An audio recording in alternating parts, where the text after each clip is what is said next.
결혼도 안 했는데 무슨 아이야.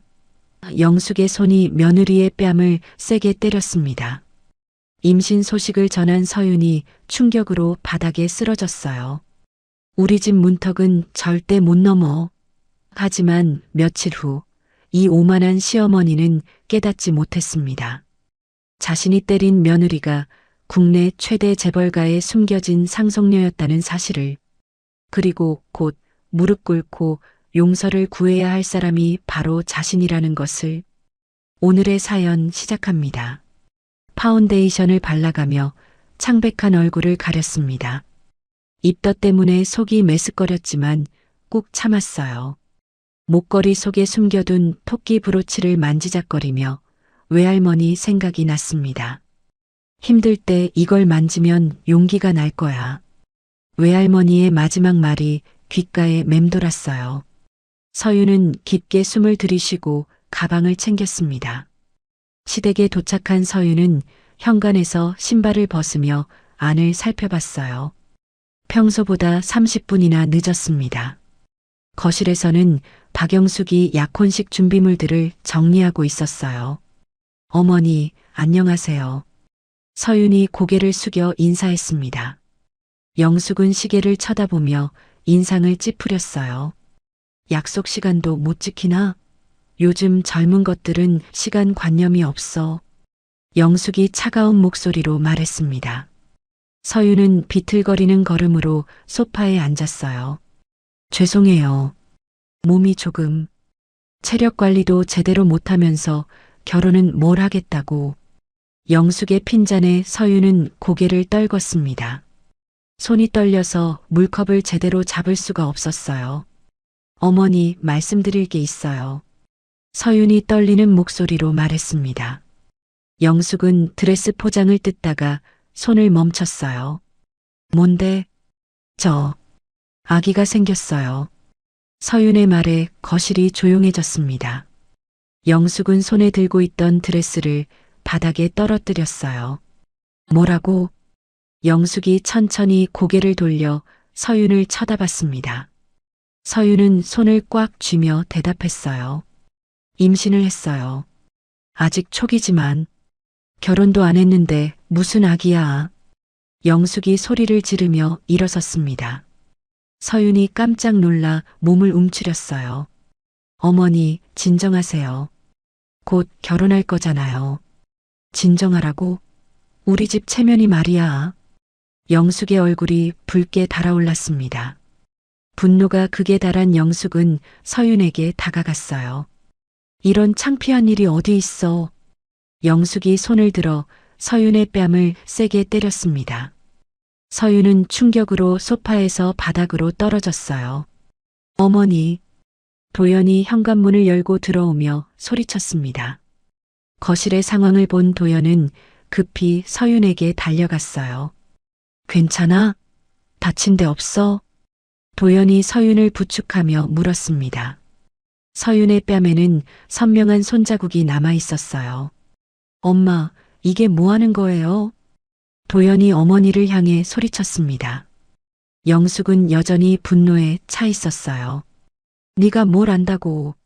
결혼 전에 아이를 가져와서. 그래도 손을 댈 수는 없잖아요.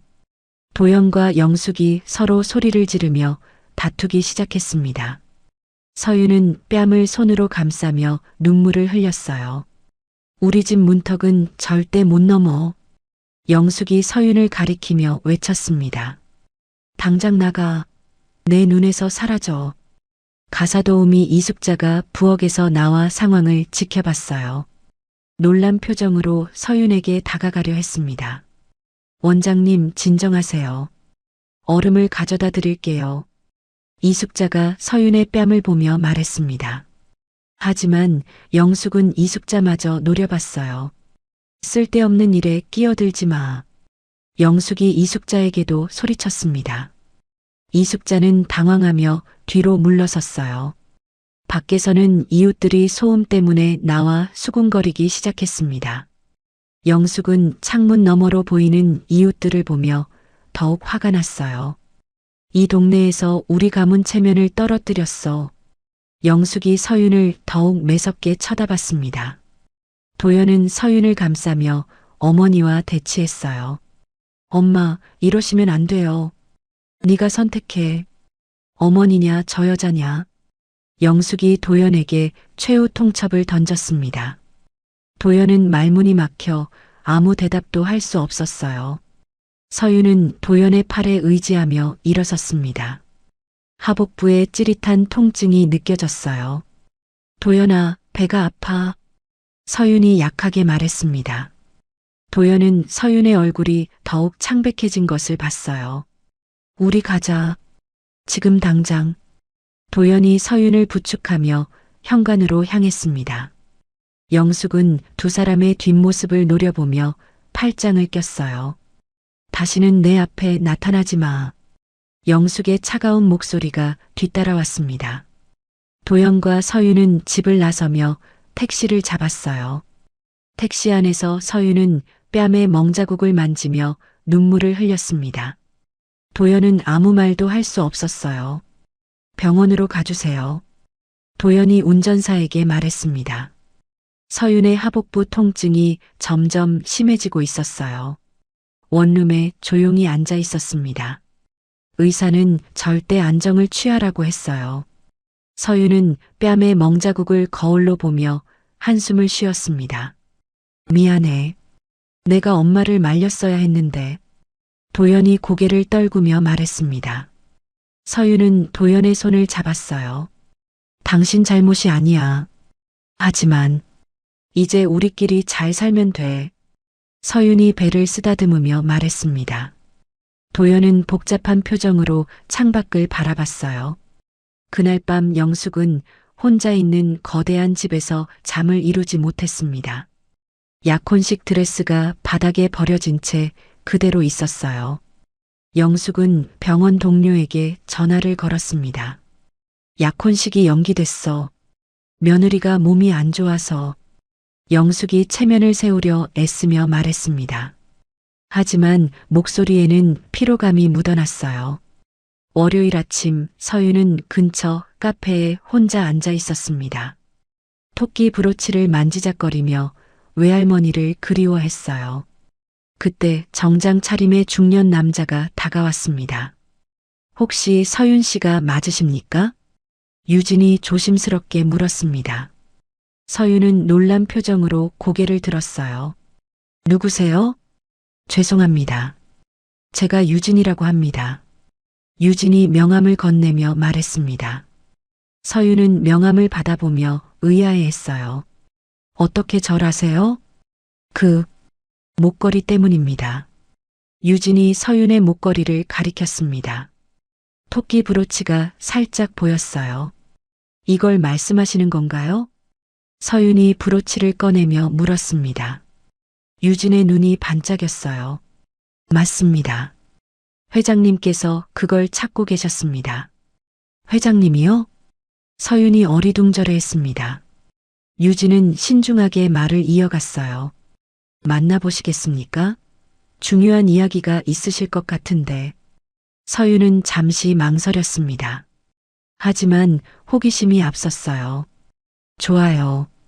1시간 후 서윤은 고급 호텔 라운지에 있었습니다. 웬 할아버지가 혼자 앉아 서윤을 기다리고 있었어요. 강로에는 서윤을 보자마자 눈물을 글썽였습니다. 정말 민정이를 닮았구나. 강노애가 떨리는 목소리로 말했습니다. 서윤은 민정이라는 이름에 귀가 번쩍 뜨였어요. 민정이요? 그게 제 어머니 이름인데. 그래, 맞다. 내 어머니 말이야. 강노애가 서윤의 브로치를 바라보며 말했습니다. 서윤은 더욱 혼란스러워졌어요. 할아버지가 누구세요? 어머니를 어떻게 아세요? 나는 내 외할아버지란다. 강노애의 말에 서윤은 깜짝 놀랐습니다. 컵을 들던 손이 떨렸어요. 그럴 리가. 외할아버지는 돌아가셨다고. 30년 전 일이었어. 내 어머니가 집을 나갔을 때 말이야. 강노애가 과거를 떠올리며 말했습니다. 서윤은 숨이 막히는 느낌이었어요. 왜 그런 일이. 내가 정해준 결혼을 거부했거든. 사랑하는 남자가 있다고 했어. 강노회의 목소리에 후회가 묻어났습니다. 서유는 어머니의 이야기를 처음 듣고 있었어요. 그 브로치는 내 어머니가 가장 아꼈던 거야. 할머니가 준 거라고 했지. 강노회가 브로치를 가리키며 설명했습니다. 서유는 브로치를 꽉 쥐었어요. 정말 제 외할아버지세요? 그걸 확실히 하려면 검사를 해봐야겠지. 유진이 옆에서 말했습니다. 서유는 고개를 끄덕였어요. 일주일 후 DNA 검사 결과가 나왔습니다. 서유는 정말로 강노회의 손녀였어요. 강노회는 서윤의 손을 꽉 잡았습니다. 미안하다. 정말 미안해. 강노회가 눈물을 흘리며 말했습니다. 서윤도 덩달아 눈물이 났어요. 그동안 얼마나 힘들었을까. 강노회가 서윤의 어린 시절을 생각하며 안타까워했습니다. 서윤은 친척집을 전전하며 자란 이야기를 들려줬어요. 이제 외롭지 않을 거야. 할아버지가 있잖니. 강노회가 따뜻하게 말했습니다. 서윤은 처음으로 진짜 가족을 만난 기분이었어요. 그런데 할아버지, 저 임신했어요. 서윤이 조심스럽게 말했습니다. 강노회의 얼굴이 환해졌어요. 정말이니? 내 증손자가? 아직 초기라 조심해야 해요. 당연히 조심해야지. 최고의 의사들을 구해줄게. 강노회가 기뻐하며 유진에게 지시했습니다. 유진은 즉시 전화를 걸기 시작했어요. 한편 도연은 회사에서 동료들의 이상한 시선을 느꼈습니다. 인터넷 기사가 벌써 떠돌고 있었어요. 사장님, 대박이네요. 부잣집 며느리 되신 거 아니에요? 김태윤이 스마트폰을 보여주며 말했습니다. 도연은 기사 제목을 보고 당황했어요. 재벌가 숨겨진 후계자 등장. 도연의 얼굴이 굳어졌습니다. 동료들의 부러움 섞인 시선이 부담스러웠어요. 강노회는 유진과 함께 박영숙을 만나러 갔습니다. 병원 휴게실에서 두 사람이 마주 앉았어요. 영숙은 긴장한 표정으로 강노회를 바라봤습니다. 원장님, 안녕하십니까? 강노회가 정중하게 인사했습니다. 영숙은 어색하게 고개를 숙였어요. 회장님, 이렇게 오시다니. 제가 손녀를 때렸다고 들었습니다. 강노회가 차분하지만 단호한 목소리로 말했습니다. 영숙의 얼굴이 창백해졌어요. 그건 제가 너무 화가 나서. 우리 서윤이가 어떻게 자랐는지 아십니까? 강노회가 영숙을 조용히 바라보며 물었습니다. 영숙은 고개를 들지 못했어요. 친척집을 전전하며 눈치 보고 살았습니다. 부모도 없이 말이에요. 강노회의 말에 영숙이 움찔했습니다. 그런 사실을 전혀 몰랐다는 게 부끄러웠어요.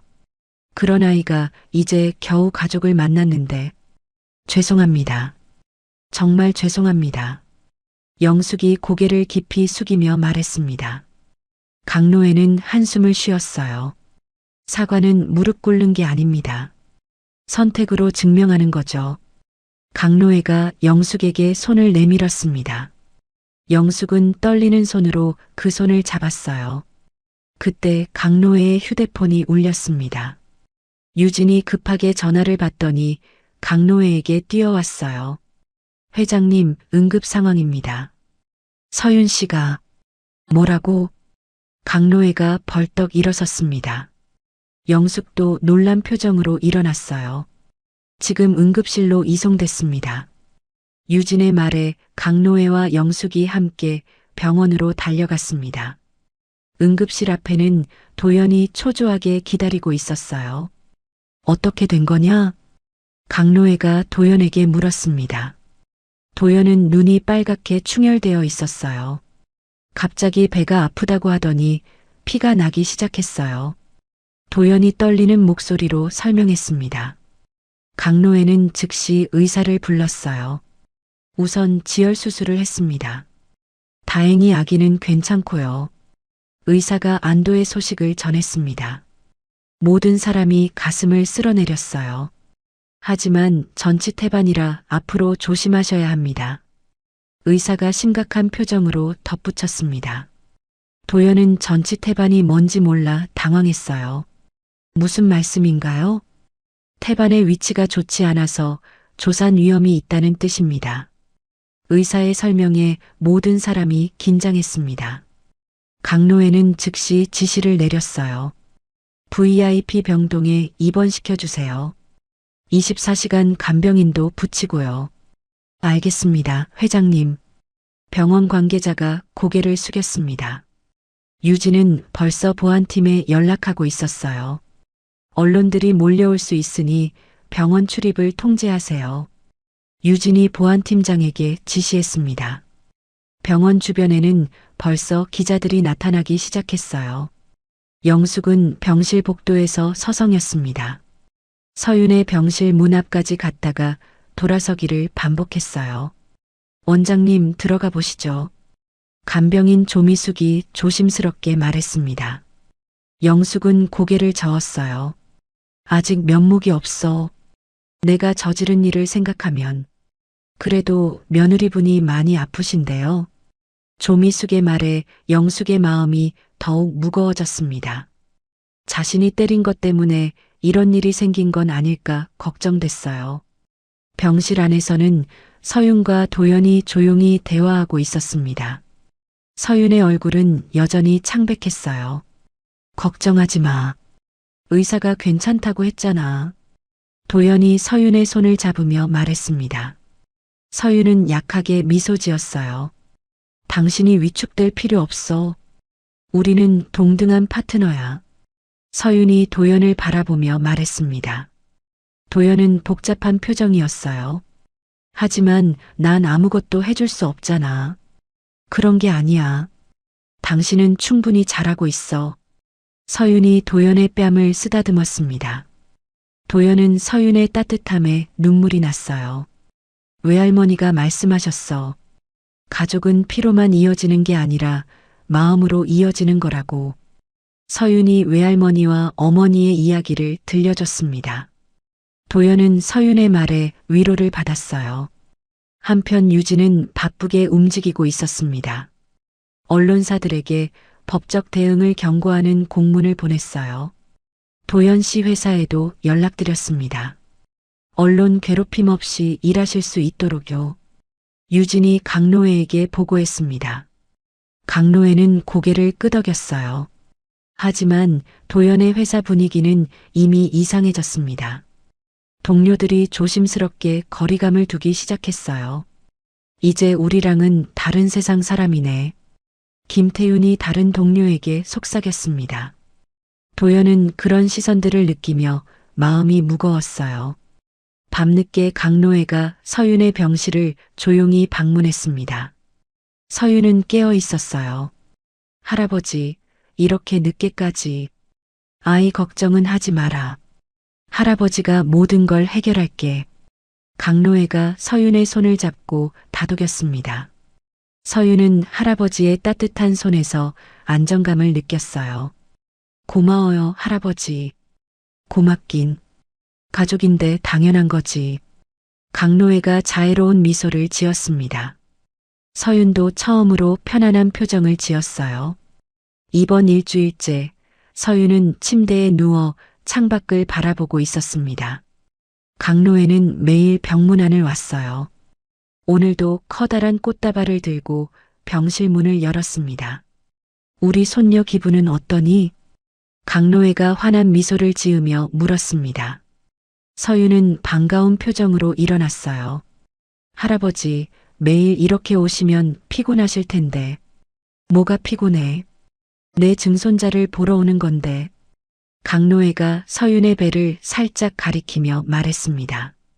서윤은 배를 쓰다듬으며 미소 지었어요. 강노애는 가방에서 오래된 사진첩을 꺼냈습니다. 서윤의 어머니 민정의 어린 시절 사진들이었어요. 내 어머니도 너처럼 똑똑하고 의지가 강했단다. 강노애가 사진을 넘기며 말했습니다. 서윤은 처음 보는 어머니의 모습에 눈물이 났어요. 어머니 얘기를 더 들려주세요. 민정이는 어려서부터 그림 그리기를 좋아했어. 너처럼 말이야. 강노해의 목소리에 그리움이 묻어났습니다. 서유는 어머니와 자신이 닮았다는 사실이 신기했어요. 한편 도연의 회사에서는 미묘한 변화가 일어나고 있었습니다. 평소 친했던 김태윤이 도연을 피하기 시작했어요. 사장님, 커피 한잔 할까요? 후배 이지원이 도연에게 다가왔습니다. 도연은 고개를 끄덕였어요. 카페에서 이지원이 조심스럽게 말을 꺼냈습니다. 요즘 회사 분위기가 좀 이상해요. 무슨 말이야? 도연이 커피를 마시며 물었습니다. 이지원은 망설이다가 입을 열었어요. 다들 사장님한테 어떻게 대해야 할지 모르겠다고 해요. 도연의 표정이 굳어졌습니다. 예상했던 일이지만 실제로 듣기는 힘들었어요. 태윤이 형은 뭐라고 해? 이제 우리랑은 다른 세상 사람이라고. 이지원의 말에 도연은 주먹을 꽉 쥐었습니다. 가장 친했던 친구의 배신이 더욱 아팠어요. 병원에서는 영숙이 또다시 서윤의 병실 앞에 서 있었습니다. 며칠째 같은 행동을 반복하고 있었어요. 간병인 조미숙이 옆에서 지켜봤습니다. 원장님, 그냥 들어가세요. 며느리분도 원장님을 기다리실 거예요. 조미숙이 권했습니다. 영숙은 고개를 저었어요. 내가 저지른 일을 생각하면 아직 면목이 없어. 하지만 같은 여자로서 이해하실 거예요. 이해? 손을 댄 건데 무슨 이해가? 영숙의 목소리에 자책감이 가득했습니다. 조미숙은 안타까운 표정으로 영숙을 바라봤어요. 그때 강노해가 서윤과 함께 복도로 나왔습니다. 휠체어에 앉은 서윤이 영숙과 마주쳤어요. 어머니, 서윤이 조심스럽게 말했습니다. 영숙은 당황하며 뒤로 물러섰어요. 괜찮으니까 가까이 오세요. 서윤이 따뜻하게 말했습니다. 하지만 영숙은 여전히 머뭇거렸어요. 미안하다, 서윤아. 정말 미안해. 영숙이 떨리는 목소리로 말했습니다. 눈에는 눈물이 고였어요. 강노해는 이 광경을 지켜보며 마음이 복잡했습니다. 자신도 과거에 딸에게 똑같은 실수를 했기 때문이에요. 다음 날 강노해는 도연을 따로 불렀습니다. 호텔 라운지에서 두 사람이 마주 앉았어요. 자존심 때문에 아내를 힘들게 하지 마라. 강노해가 진지하게 말했습니다. 도연은 고개를 숙였어요. 진짜 남자는 상황에 휘둘리지 않는 법이야. 하지만 저는 아무것도 해줄 수 없어요. 도연이 무력감을 토로했습니다. 강노해는 도연을 이해한다는 표정이었어요. 우리 그룹 계열사에서 일해보지 않겠나? 강노해가 제안했습니다. 도연은 깜짝 놀랐어요. 감사하지만 제가 실력으로 인정받고 싶습니다. 도연이 정중히 거절했습니다. 강노해는 도연의 의지를 존중하는 표정이었어요.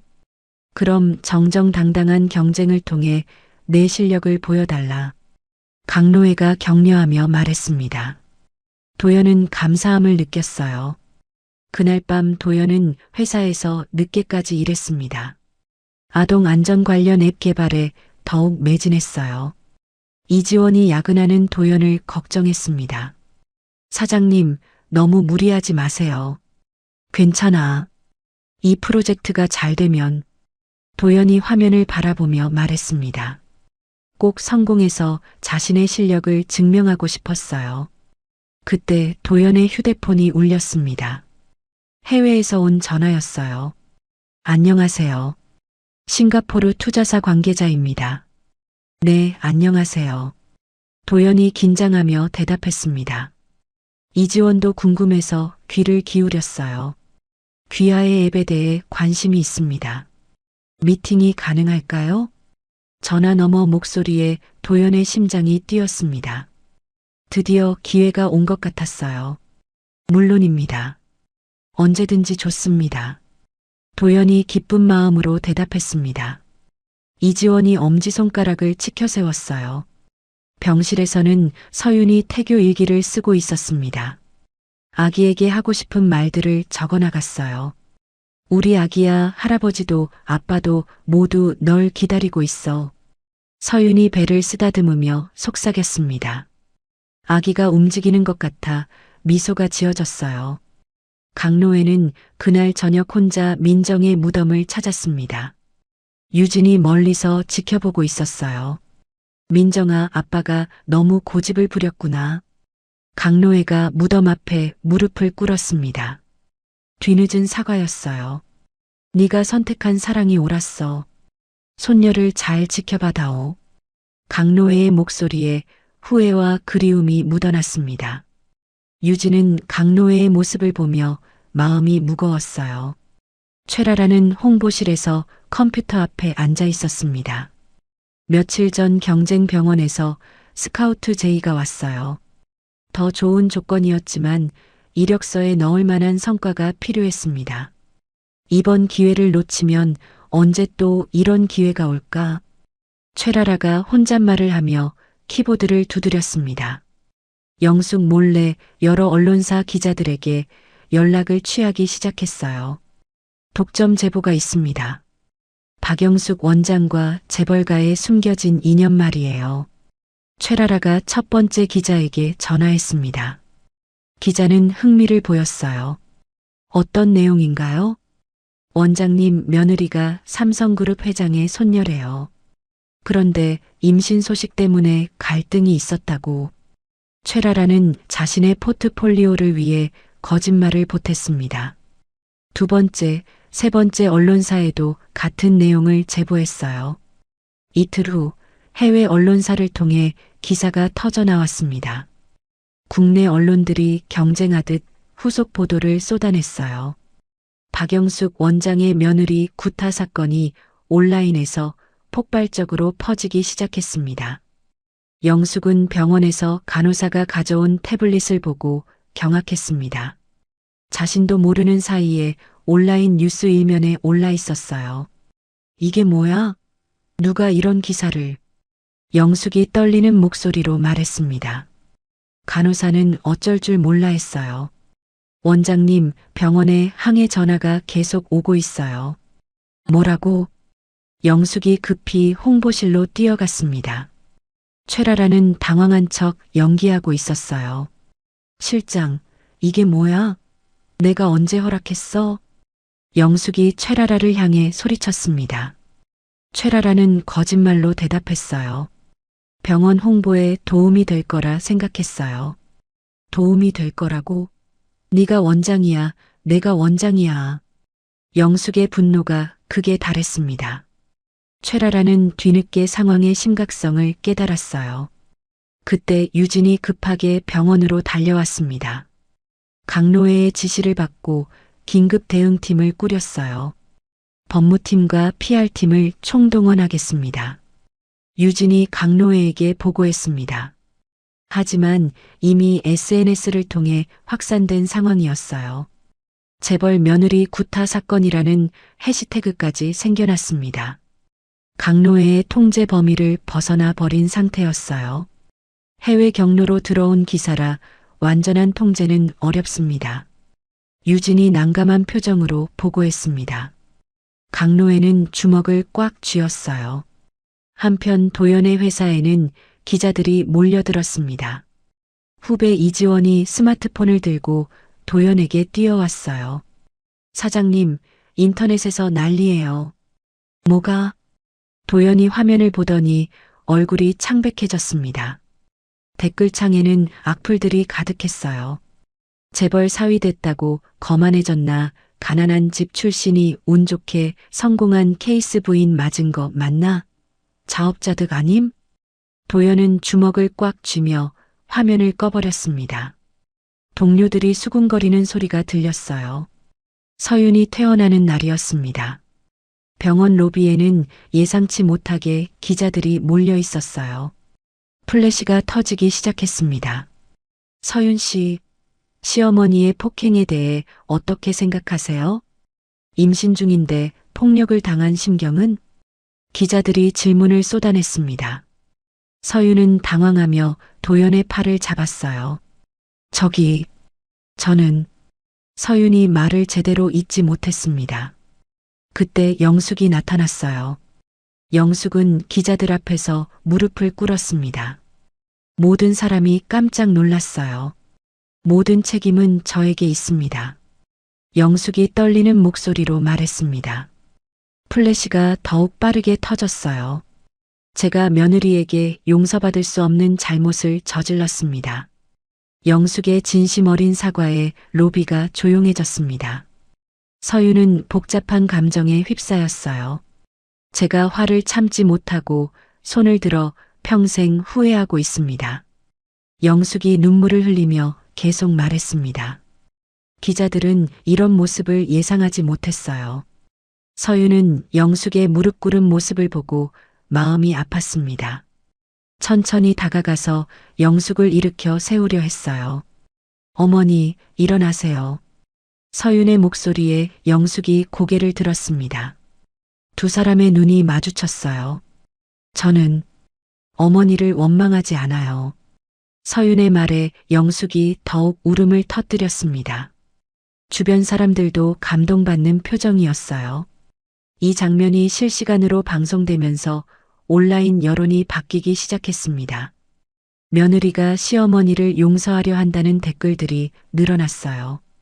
강노회가 긴급 기자회견을 열었습니다. 기자들이 가득 찬 회견장에서 단호하게 말했어요. 제 손녀에 대한 어떤 악의적 보도도 법적 조치를 취하겠습니다. 강노회의 경고에 기자들이 술렁였습니다. 동시에 영숙의 사과를 받아들인다고 발표했어요. 하지만 박영숙 원장의 진심 어린 사과는 인정합니다. 강노회의 말에 영숙이 안도의 표정을 지었습니다. 적어도 강노회는 자신을 이해해준다는 걸 느꼈어요. 그날 저녁 영숙은 중대한 결정을 내렸습니다. 병원 이사회에 사표를 제출했어요. 병원장직에서 물러나겠습니다. 영숙의 발표에 이사들이 놀랐습니다. 최라라도 충격을 받았어요. 그리고 제 전 재산을 아동폭력방지재단에 기부하겠습니다. 영숙의 진정성 있는 행동에 사람들이 감동했습니다. 온라인 여론도 완전히 바뀌었어요. 집으로 돌아온 서윤과 도연은 조용히 앉아 있었습니다. 그동안 받았던 상처들을 차근차근 이야기했어요. 이제 정말로 새로 시작할 수 있을 것 같아. 서윤이 희망적인 미소를 지었습니다. 도연도 처음으로 편안한 표정이었어요. 우리 아기도 이제 평화롭게 자랄 수 있겠네. 도연이 서윤의 배를 쓰다듬으며 말했습니다. 서윤은 도연의 손을 꽉 잡았어요. 영숙의 공개 사과 이후 일주일이 지났습니다. 온라인 댓글들이 완전히 바뀌어 있었어요. 진짜 어른의 사과가 무엇인지 보여줬다는 글들이 늘어났습니다. 영숙의 병원 동료들도 처음과는 다른 반응을 보였어요. 산부인과 과장 김민수가 영숙에게 다가왔습니다. 원장님, 그래도 잘못을 인정하고 책임지시는 모습이 대단해요. 김민수가 진심으로 말했습니다. 영숙은 씁쓸하게 미소 지었어요. 대단하긴요. 당연한 걸 했을 뿐이에요. 영숙이 고개를 저으며 대답했습니다. 자책하는 마음이 여전했어요. 그때 최라라가 사직서를 들고 영숙의 방으로 들어왔습니다. 눈이 빨갛게 부어 있었어요. 원장님, 죄송합니다. 정말 죄송해요. 최라라가 울먹이며 말했습니다. 영숙은 차분하게 최라라를 바라봤어요. 네가 왜 그랬는지는 알겠어. 더 좋은 곳으로 가고 싶었겠지. 변명의 여지가 없어요. 제가 모든 걸 망쳤어요. 최라라가 바닥에 고개를 조아렸습니다. 영숙은 한숨을 쉬었어요. 사직서는 받을 수 없어. 원장님, 같이 책임을 지고 더 나은 사람이 되자. 영숙의 말에 최라라가 고개를 들었습니다. 예상치 못한 반응이었어요. 네가 진짜 잘못을 깨달았다면 도망가지 말고 나와 함께해. 무슨 말씀이세요? 아동보호 활동을 도와달라. 우리가 저지른 실수를 만회하는 일 말이야. 영숙의 제안에 최라라의 눈에 희망이 보였습니다. 사죄할 기회를 주는 것이었어요. 한편 도연은 싱가포르 투자사와 화상회의를 하고 있었습니다. 회의실에는 이지원도 함께 있었어요. 당신의 아동 안전 앱 기술에 깊은 인상을 받았습니다. 투자사 관계자가 영어로 말했습니다. 도연은 떨리는 마음으로 대답했어요. 감사합니다. 더 많은 아이들을 보호할 수 있는 기술입니다. 정식 투자를 제안하고 싶습니다. 500만 달러는 어떠십니까? 투자사의 제안에 도연과 이지원이 눈을 크게 떴습니다. 예상보다 훨씬 큰 금액이었어요. 정말 감사합니다. 도연이 감격하며 대답했습니다. 강로회와는 전혀 무관한 성과였어요. 내가 재벌 사위라서가 아니라 실력으로 인정받은 거구나. 도연이 혼잣말을 했습니다. 이지원이 엄지손가락을 치켜세웠어요. 서윤은 강로회와 함께 그룹 본사를 둘러보고 있었습니다. 임원들이 서윤을 정중하게 맞이했어요. 손녀, 이제 본격적으로 경영에 참여해보지 않겠니? 강로회가 제안했습니다. 서윤은 잠시 생각에 잠겼어요. 할아버지가 이루신 것도 대단하지만 뭔가 다른 생각이 있구나. 제가 정말 하고 싶은 일을 찾아서 하고 싶어요. 서윤의 말에 강로회가 흐뭇하게 웃었습니다. 딸 민정과 똑같은 의지였어요. 좋다. 아이를 낳고 나서 천천히 생각해봐라. 강로회가 서윤의 선택을 존중했습니다. 서윤은 할아버지에게 감사함을 느꼈어요. 그날 정기검진에서 충격적인 소식이 전해졌습니다. 담당 의사가 초음파 화면을 가리키며 설명했어요. 아기 심장에 이상 소견이 보입니다. 의사의 말에 서윤과 도연이 얼굴이 창백해졌습니다. 강로회도 긴장한 표정이었어요. 심실중격 결손증이라는 질환입니다. 출생 직후 수술이 필요해요. 의사가 자세히 설명했습니다. 서윤은 손으로 배를 감싸며 떨었어요. 우리 아기가 괜찮을까요? 서윤이 불안해하며 물었습니다. 의사는 안심시키려 노력했어요. 수술로 완치가 가능한 수준입니다. 걱정하지 마세요. 하지만 출생 직후 즉시 수술팀이 대기해야 한다고 덧붙였습니다. 모든 사람의 마음이 무거워졌어요. 영숙이 이 소식을 듣고 즉시 병원으로 달려왔습니다. 자신의 의료진 네트워크를 총동원하기 시작했어요.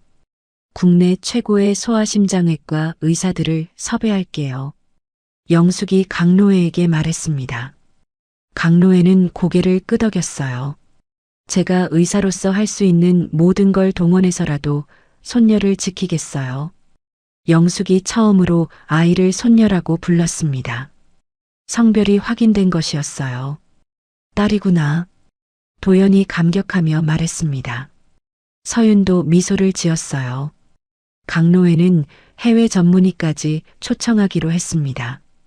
유진에게 즉시 지시를 내렸어요. 미국 보스턴 아동병원에서 최고 전문의를 모셔와. 알겠습니다, 회장님. 유진이 바로 연락을 취하기 시작했습니다.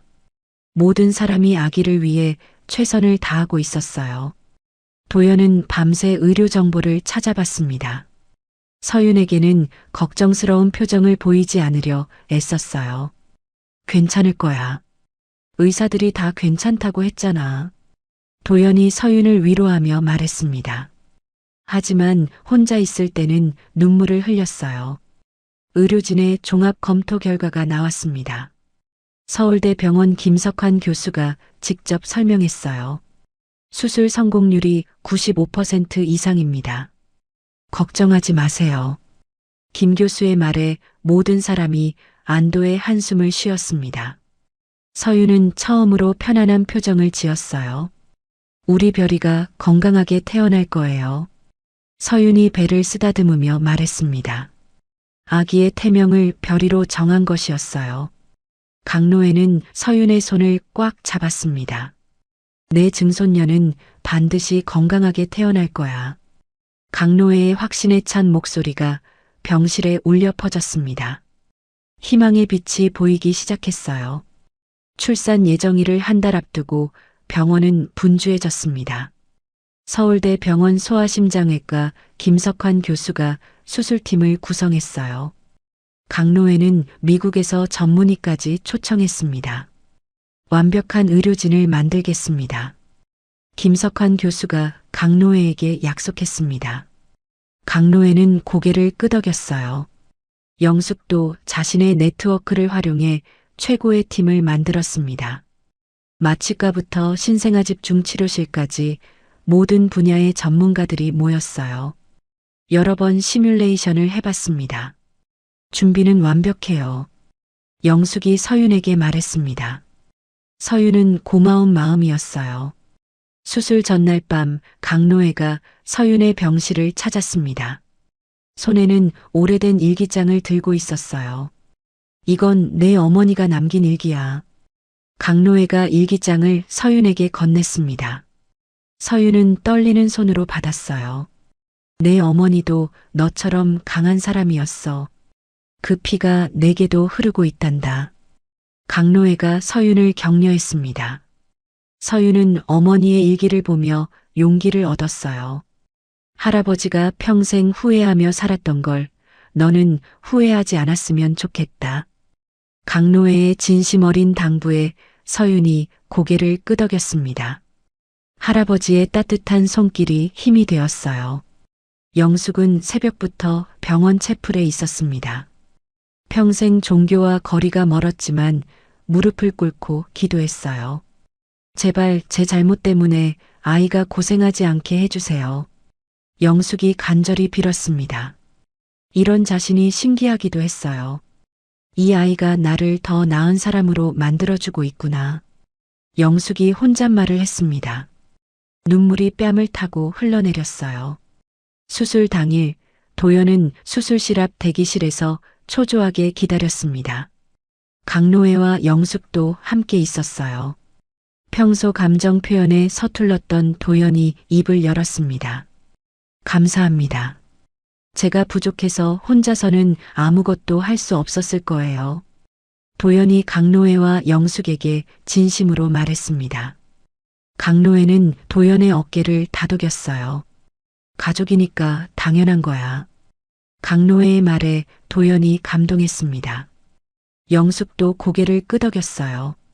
수술이 시작됐습니다. 먼저 서윤의 제왕절개가 진행됐어요. 3시간 후 건강한 울음소리가 수술실에서 들려왔습니다. 딸입니다. 건강한 여자아이예요. 간호사가 기쁜 소식을 전했습니다. 하지만 곧바로 심장 수술을 위해 소아외과로 이송됐어요. 김석환 교수팀이 3시간에 걸친 심장 수술을 시작했습니다. 대기실의 가족들은 긴장 속에서 기다렸어요. 사랑한다. 꼭 살아서 나와달라.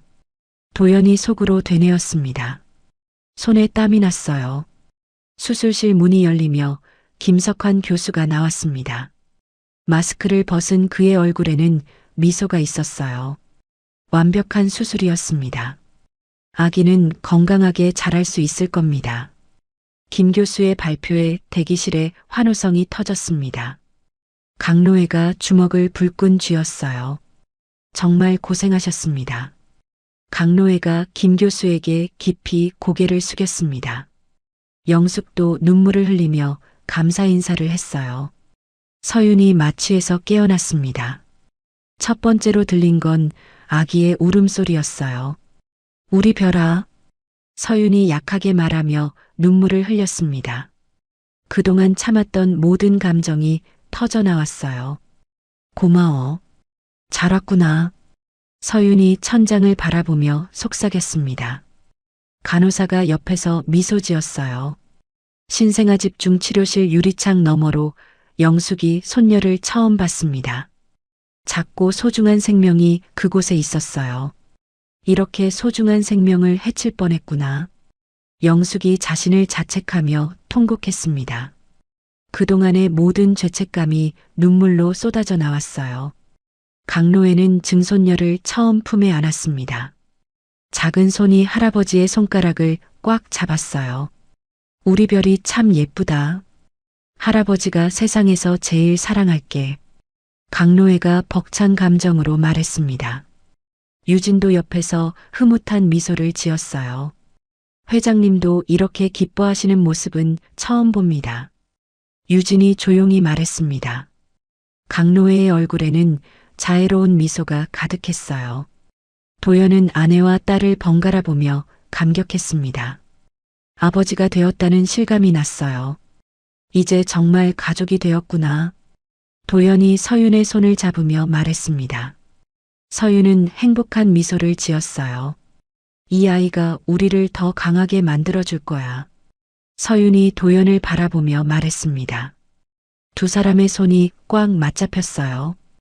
회복실에서 온 가족이 둘러싸인 가운데 서윤은 평안한 표정이었습니다. 별이의 고른 숨소리가 방 안에 울려 퍼졌어요. 이 아이가 우리 모두를 다시 진짜 가족으로 만들어줄 거예요. 서윤이 속으로 다짐했습니다.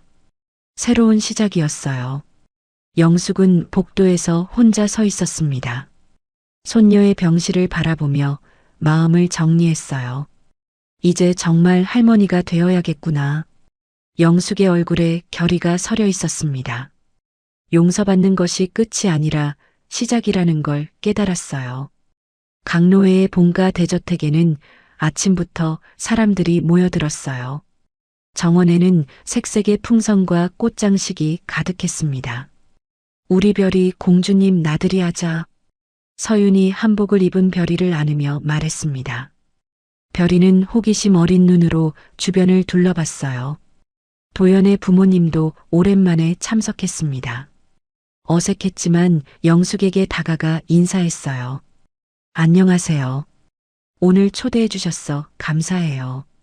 도연의 어머니가 정중하게 말했습니다. 영숙은 어색하게 미소를 지었어요. 아니에요. 가족인데 당연하죠. 영숙이 대답했습니다. 시간이 지나면서 관계가 조금씩 회복되고 있었어요. 손녀가 정말 예쁘게 생겼네요. 도연의 아버지가 별이를 보며 말했습니다. 영숙은 뿌듯한 표정이었어요. 영숙은 서툰 손으로 별이의 한복끈을 메고 있었습니다. 1년 전 자신이 저질렀던 일이 떠올랐어요. 할머니가 정말 미안해. 앞으로 평생 잘해줄게. 영숙이 별이에게 조용히 속삭였습니다. 눈가에 눈물이 맺혔어요. 별이가 영숙의 손가락을 꽉 잡았습니다. 작은 손의 힘이 영숙에게는 큰 위로였어요. 어머니, 별이가 할머니를 좋아하나 봐요. 서윤이 따뜻하게 말했습니다. 영숙은 감격해서 말을 잇지 못했어요. 도연이 파티 참석자들에게 인사를 하고 있었습니다. 싱가포르 투자사 관계자들도 축하하러 왔어요. 정말 훌륭한 기술이에요. 아시아 시장 확장을 함께 논의해 봅시다. 투자사 대표가 도연에게 말했습니다. 도연은 자신감 넘치는 표정이었어요. 감사합니다. 더 많은 아이들을 보호할 수 있도록 노력하겠습니다. 도연이 당당하게 대답했습니다. 이제 재벌 사위가 아닌 자신의 실력으로 인정받고 있었어요. 한편 서윤은 자신이 설립한 별빛 아카데미 관계자들과 이야기하고 있었습니다. 소외계층 아이들을 위한 미술 교육 사업이었어요. 벌써 50명의 아이들이 참여하고 있어요. 직원이 보고했습니다. 서윤은 뿌듯한 미소를 지었어요. 더 많은 아이들에게 기회를 줄 수 있으면 좋겠어요. 서윤의 말에 강로애가 다가왔습니다. 손녀의 뜻을 지지하는 표정이었어요. 우리 서윤이가 정말 의미 있는 일을 하고 있어. 강로애가 참석자들에게 자랑스럽게 말했습니다. 서윤은 부끄러워하며 고개를 숙였어요. 최라라도 파티에 참석했습니다. 영숙과 함께 아동보호 캠페인을 진행하고 있었어요. 원장님 덕분에 정말 많이 배웠어요. 최라라가 영숙에게 진심으로 말했습니다. 영숙은 최라라의 변화된 모습이 기특했어요. 우리 둘 다 많이 변했지. 더 나은 사람이 되어가는 거야. 영숙이 최라라의 어깨를 다독였습니다. 이제는 상사와 부하가 아닌 동반자였어요. 파티 중반에 별이가 처음으로 말을 했습니다. 어머니. 별이의 옹알이에 모든 사람이 조용해졌어요. 영숙은 깜짝 놀라며 별이를 바라봤습니다. 할머니라고 했나요? 영숙이 떨리는 목소리로 물었습니다. 주변 사람들이 고개를 끄덕였어요. 영숙은 감격해서 별이를 꼭 껴안았습니다. 주변에서 박수가 터져 나왔어요. 우리 별이 천마리 할머니네. 강노애가 흐뭇하게 말했습니다. 모든 사람의 얼굴에 미소가 번졌어요. 파티가 끝날 무렵 강노애는 조용히 서재로 들어갔습니다. 며칠 전에 작성한 유언장을 다시 한번 확인했어요. 앞으로 회사는 가문의 이익이 아니라 사회적 책임을 우선시하는 방향으로 운영하라. 강노애가 유진에게 지침을 전했습니다. 유진은 진지하게 고개를 끄덕였어요. 서윤의 교육 사업에도 지속적인 지원을 약속해 주세요. 알겠습니다, 회장님. 유진이 약속했습니다. 강노애는 만족스러운 표정이었어요. 저녁 무렵 서윤과 도연은 별이를 안고 정원을 산책했습니다. 해가 지면서 아름다운 노을이 펼쳐졌어요. 우리가 겪었던 모든 시련이 이 아이를 만나기 위한 과정이었던 것 같아. 서윤이 감회에 젖어 말했습니다. 도연도 고개를 끄덕였어요. 정말 그런 것 같아. 별이가 우리를 진짜 가족으로 만들어줬어. 도연이 별이의 뺨을 살짝 건드렸습니다. 별이가 깔깔 웃었어요. 파티가 모두 끝난 후 영숙은 혼자 별이의 방에 남았습니다. 잠든 손녀를 조용히 바라봤어요. 용서받는 게 끝이 아니라 진짜 시작이구나. 영숙이 깨달음을 얻었습니다. 이제부터가 진짜 할머니로서의 삶이었어요. 할머니가 평생 너를 지켜줄게. 영숙이 별이에게 약속했습니다. 작은 손이 담요 위로 살짝 움직였어요. 달빛이 창문을 통해 들어왔습니다. 온 가족이 각자의 자리에서 평안한 잠에 들었어요. 별이의 고른 숨소리가 집안 전체를 감쌌습니다. 새로운 희망과 치유의 시작이었어요. 강노애는 자신의 방에서 민정의 사진을 바라봤습니다. 딸에게 전하고 싶은 말이 있었어요. 민정아, 내 딸이 정말 훌륭하게 자랐어. 이제 아빠도 후회 없이 살 수 있겠다. 강노애의 얼굴에 평온한 미소가 번졌습니다.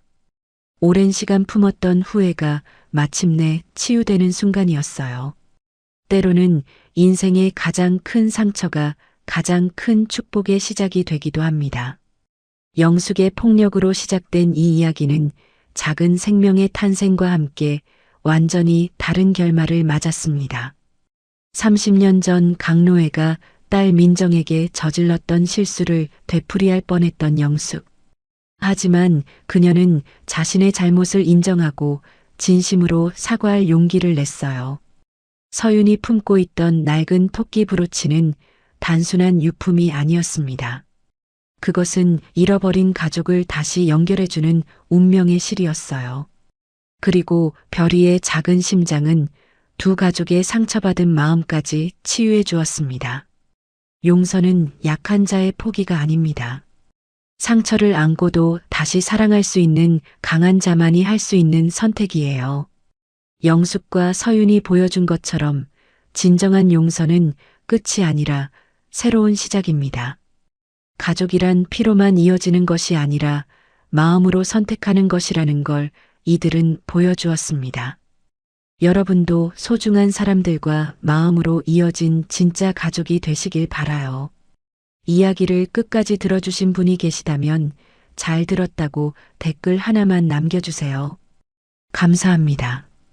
기름 냄새 좀 안 나게 못해? 어짜? 추석 당일 신우이의 손이 서윤의 뺨을 가차없이 내리쳤습니다. 꼴 좋다. 남편 민철이 비웃으며 말했습니다. 이 집안 서열 정리가 이제야 됐다. 시어머니가 만족스럽게 웃었습니다. 그 순간 서윤은 깨달았습니다. 10년간 헌신한 이 집안에서 자신은 그저 친정 돈이나 갖다 바치는 현금 지급기였다는 것을. 하지만 그들은 몰랐습니다. 그 한 대의 뺨이 거대한 복수의 서막이 될 줄은. 이제부터 시작되는 것은 배신당한 여인의 완벽한 반격이었습니다. 오늘의 사연 시작합니다. 추석 당일 오후 한서윤은 시댁 거실에서 홀로 전을 부치고 있었습니다. 기름이 튀어 손등을 데워도 아픈 내색 하나 하지 않았죠. 시어머니는 거실 소파에 비스듬히 기대어 TV 드라마만 보고 있었습니다. 어머님, 전 좀 도와주실 수 있으세요? 서윤이 조심스럽게 말했습니다. 아이고, 허리가 아파서 못 일어나겠다. 시어머니가 TV에서 눈을 떼지 않고 대답했습니다. 시아버지는 신문을 펼쳐든 채 서윤을 한 번도 쳐다보지 않았죠. 서윤이 뒤집개로 전을 뒤집는 소리만 주방에서 계속 울려 퍼졌습니다. 그때 현관문이 열리며 시누이 최지은이 들어왔습니다. 지은은 명품 핸드백을 어깨에 걸친 채 거실로 성큼성큼 걸어왔죠. 어머니, 안녕하세요. 지은이 시어머니에게 인사했습니다. 우리 딸 왔네. 빨리 앉아라. 시어머니가 지은을 보자 얼굴이 환해졌습니다. 지은이 주방 쪽을 흘끔 보더니 코를 찡그렸습니다. 형님, 기름 냄새가 너무 심해요. 좀 환기시켜 주세요. 아, 네. 죄송해요. 서윤이 급히 창문을 열었습니다. 아니, 그게 아니라요. 지은이 서윤 앞으로 다가왔습니다. 기름 냄새 좀 안 나게 하세요. 제가 새로 산 옷에 냄새 배겠잖아요. 조심할게요. 서윤이 고개를 숙이며 대답했습니다. 그 순간 지은의 손이 번쩍 올라갔습니다. 짝! 날카로운 소리와 함께 서윤의 뺨이 돌았습니다. 서윤의 손에 들려있던 뒤집개가 바닥에 떨어져 쨍그랑 소리를 냈죠. 서윤이 뜨거워진 뺨을 감싸 쥐고 지은을 바라보았습니다. 눈물이 금세 차올랐지만 참았습니다. 지은아, 뭐 하는 거야? 거실에서 지켜보던 남편 이민철이 일어섰습니다. 서윤은 남편이 자신을 도와줄 거라 생각했죠. 하지만 민철의 입가에는 비웃음이 번졌습니다. 꼴 좋다. 민철이 중얼거렸습니다. 여보. 서윤이 떨리는 목소리로 남편을 불렀습니다. 뭘 봐? 네가 잘못했으니까 맞은 거지. 민철이 팔짱을 끼고 차가운 시선을 보냈습니다. 시어머니가 박수를 치며 일어났습니다. 지은이가 잘했네. 이 집안 서열 정리가 이제야 됐다. 시아버지도 신문을 내려놓았습니다. 맞을 짓을 했으니 맞은 거야. 당연하지. 서윤은 자신의 귀를 의심했습니다. 10년간 헌신해온 이 집안 사람들이 한 목소리로 자신을 비난하고 있었죠. 저는 입 닥쳐. 지은이 서윤의 말을 가로막았습니다. 형님은 그동안 이 집안에서 너무 편했어요. 친정 돈만 갖다 바치는 게 뭐가 대단하다고요? 서윤의 가슴이 철렁 내려앉았습니다.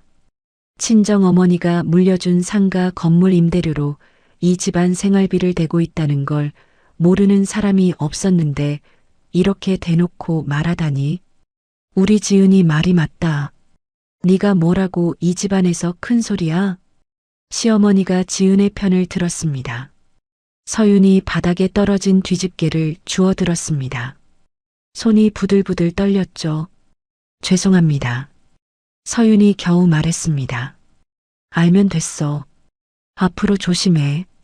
지은이 만족스러운 표정으로 거실로 돌아갔습니다. 서윤은 아들 준이 방으로 달려갔습니다. 방문을 잠그고 나서야 숨을 제대로 쉴 수 있었죠. 준이는 책상에서 그림을 그리고 있었습니다. 엄마, 왜 그래? 준이가 서윤의 빨간 뺨을 보고 놀랐습니다. 아무것도 아니야. 준이는 그림 그려. 서윤이 준이의 머리를 쓰다듬었습니다. 서윤은 휴대폰을 꺼내 녹음 기능을 켰습니다. 더 이상 당하고만 살 수는 없었죠. 밤이 깊어도 서윤은 잠들 수 없었습니다. 이 집안에서 자신이 얼마나 무시당하고 있었는지 뼈저리게 느꼈죠. 다음 날 아침 서윤은 준이 짐을 챙기기 시작했습니다. 어디가? 민철이 잠옷 차림으로 나타났습니다. 집을 나가겠어요. 서윤이 담담하게 말했습니다. 명절에 어딜 간다고? 민철이 서윤 앞을 막아섰습니다. 우리 이혼해요. 서윤의 목소리가 차가웠습니다. 민철의 얼굴이 일그러졌습니다. 뭐라고? 네가 감히? 감히 뭐요? 저도 사람이에요. 서윤이 휴대폰 녹음을 다시 켰습니다. 이 미친년이. 민철이 소리쳤습니다. 시부모가 급히 나왔습니다. 무슨 일이야? 시어머니가 물었습니다. 인연이 이혼하자고 해요. 민철이 서윤을 가리키며 말했습니다. 이혼? 위자료 한 푼 못 줘? 시아버지가 버럭 소리쳤습니다. 지은도 나타났습니다. 형님이 나가면 그 상가 건물은 어떻게 되는 거예요? 당연히 우리 것이지. 결혼하면서 합친 재산 아냐? 시어머니가 욕심스러운 눈빛을 보냈습니다. 서윤은 이들의 추악한 본 모습을 휴대폰에 고스란히 담았습니다. 준아, 가자. 서윤이 준이의 손을 잡았습니다. 엄마, 우리 어디가? 준이가 불안해했습니다. 새로운 곳으로 가는 거야. 서윤이 준이를 꼭 안았습니다. 야, 어딜 가? 민철이 소리쳤지만 서윤은 돌아보지 않았습니다. 서윤은 준이와 함께 현관문을 열고 나갔습니다. 차가운 바람이 뺨을 스쳤지만 오히려 후련했죠. 이제 정말 새로운 시작이었습니다. 서윤은 준이와 함께 모텔에서 사흘째 지내고 있었습니다. 준이는 새로운 환경에 적응하려 애쓰고 있었죠. 엄마, 언제 집에 가? 준이가 침대에 앉아 물었습니다. 조금만 더 있자. 엄마가 새 집 구할게. 서윤이 준이의 등을 토닥였습니다. 그때 휴대폰이 울렸습니다. 모르는 번호였죠. 여보세요? 한서윤 씨죠? 여기 대한빌딩 관리사무소입니다. 아, 네. 무슨 일이세요? 건물 임대료가 석 달째 미납이에요. 연락이 안 되셔서 남편분께 말씀드렸는데요. 서윤의 손이 떨렸습니다. 친정어머니가 물려주신 상가 건물이었죠. 임대료를 제가 안 냈다고요? 네. 사모님께서 해외에 계시다고 하시더라고요. 제가 언제 해외에 갔다고 했나요? 서윤의 목소리가 높아졌습니다. 그건 남편분께서 그렇게 말씀하셨는데요. 전화를 끊고 서윤은 급히 관리사무소로 향했습니다. 사무소장님, 저 한서윤입니다. 중년 남성이 서윤을 보고 당황했습니다. 사모님이 언제 돌아오셨어요? 저는 어디 간 적 없어요. 누가 해외에 있다고 했나요? 이민철 사장님께서 그렇게. 사무소장이 말끝을 흐렸습니다. 서윤은 곧장 은행으로 달려갔습니다. 등기부등본을 뽑아보니 충격적인 사실이 드러났죠. 상가 건물이 담보로 잡혀 있었습니다. 서윤 명의로 거액의 대출을 받은 기록이 있었어요. 이게 무슨 일이에요? 서윤이 은행 창구 직원에게 물었습니다. 고객님께서 직접 오셔서 대출 신청하셨는데요.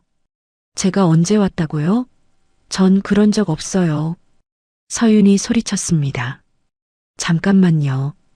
지점장님을 모시겠습니다. 잠시 후 지점장이 나타났습니다. 무슨 일이신지요? 제 인감이 위조된 것 같아요. 저는 대출 신청한 적이 없거든요. 지점장이 서류를 확인했습니다. 서류상 문제는 없는 것 같은데요. 인감 위조는 범죄예요. 어떻게 확인도 안 하고 대출을 내줘요? 고객님, 진정하세요. 법대로 하시죠. 지점장의 태도가 싸늘했습니다. 서윤은 허탈했습니다. 은행에서도 도움을 받을 수 없었죠. 집으로 돌아와 민철에게 전화를 걸었습니다. 뭐야? 민철의 목소리가 차갑게 들렸습니다. 상가 건물로 대출받은 게 무슨 일이야? 그게 뭔 상관이야? 내 인감을 위조한 거야? 어떻게 그럴 수 있어? 네가 관리를 제대로 못한 탓이지 뭐. 민철이 뻔뻔하게 말했습니다. 미친 거야? 그건 내 친정 재산이야. 결혼하면 합쳐진 재산 아냐? 뭐가 내 거야? 당신이 무슨 권리로? 서윤이 분노에 떨었습니다. 권리? 남편인데 권리 없나? 민철이 비웃었습니다. 그 돈 어디 썼어? 그건 네가 알 바 아냐. 내 주식도 처분했지?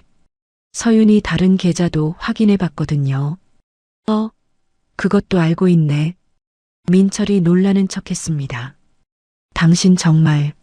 서윤이 말을 잇지 못했습니다. 이혼하려면 알아서 해. 난 바빠. 민철이 전화를 끊어버렸습니다. 서윤은 변호사를 찾기 시작했습니다.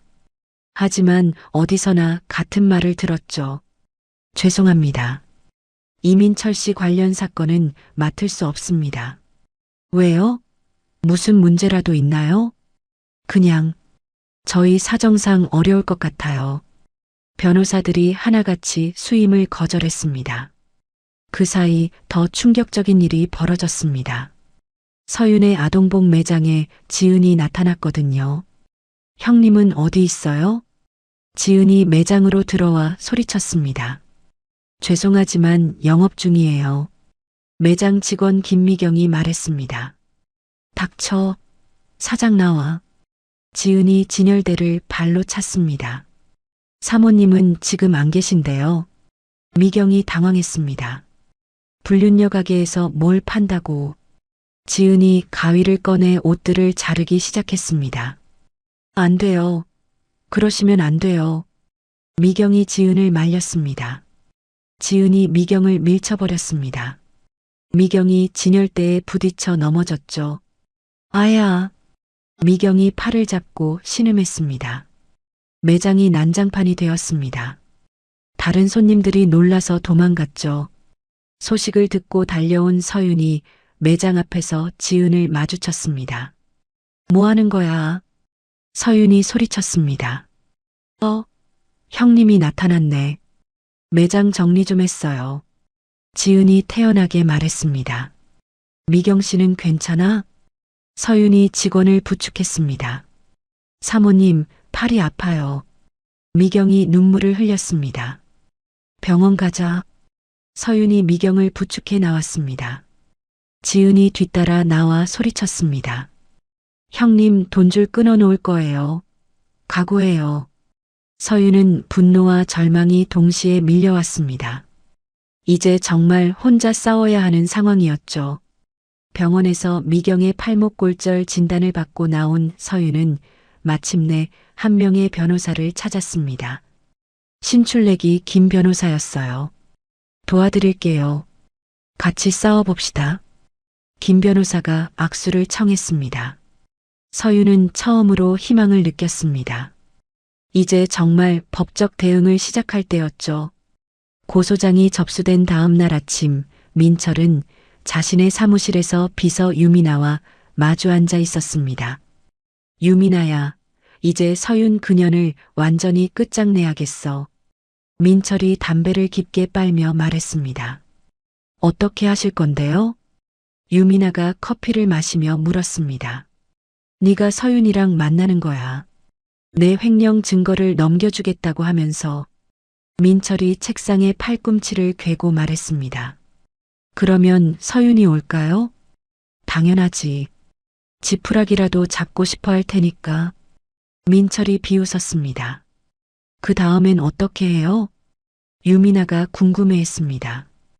호텔에서 만나자고 해. 그러고 나서 민철이 유미나의 손을 잡았습니다. 성공하면 상가 건물을 내 이름으로 해줄게. 정말요? 유미나의 눈이 반짝였습니다. 물론이야. 넌 곧 이 집안의 안주인이 될 거야. 민철이 유미나의 뺨을 쓰다듬었습니다. 유미나는 이미 민철과 불륜 관계를 2년째 이어오고 있었습니다. 서윤을 몰아내고 정실 부인 자리를 차지하고 싶었죠. 사장님, 제가 잘해볼게요. 유미나가 민철의 손에 자신의 손을 포겠습니다. 한편 서윤은 김 변호사 사무실에서 상담을 받고 있었습니다. 증거가 더 필요해요. 지금 가진 걸로는 부족합니다. 김 변호사가 서류를 보며 말했습니다. 횡령 증거는 어떻게 구해야 할까요? 서윤이 간절한 눈빛으로 물었습니다. 내부 고발자가 있으면 좋은데. 김 변호사가 턱을 괴며 생각했습니다. 그때 서윤의 휴대폰이 울렸습니다. 모르는 번호였어요. 여보세요? 서윤 씨죠? 저 유미나예요. 유미나? 누구세요? 서윤이 고개를 갸웃했습니다. 민철 사장님 비서예요. 급히 만나고 싶어서요. 저랑요? 왜요? 전화로는 말하기 어려워요. 사장님 횡령 관련해서. 서윤이 김 변호사를 쳐다봤습니다. 김 변호사가 고개를 끄덕였죠. 어디서 만날까요? 시내 호텔 커피숍 어떠세요? 원본 서류를 넘겨드릴게요. 유미나의 목소리가 다급했습니다. 알겠어요.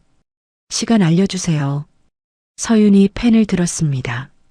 김 변호사가 서윤의 팔을 살짝 잡았습니다. 일단 만나서 증거 확보해 보세요. 조심하시고요.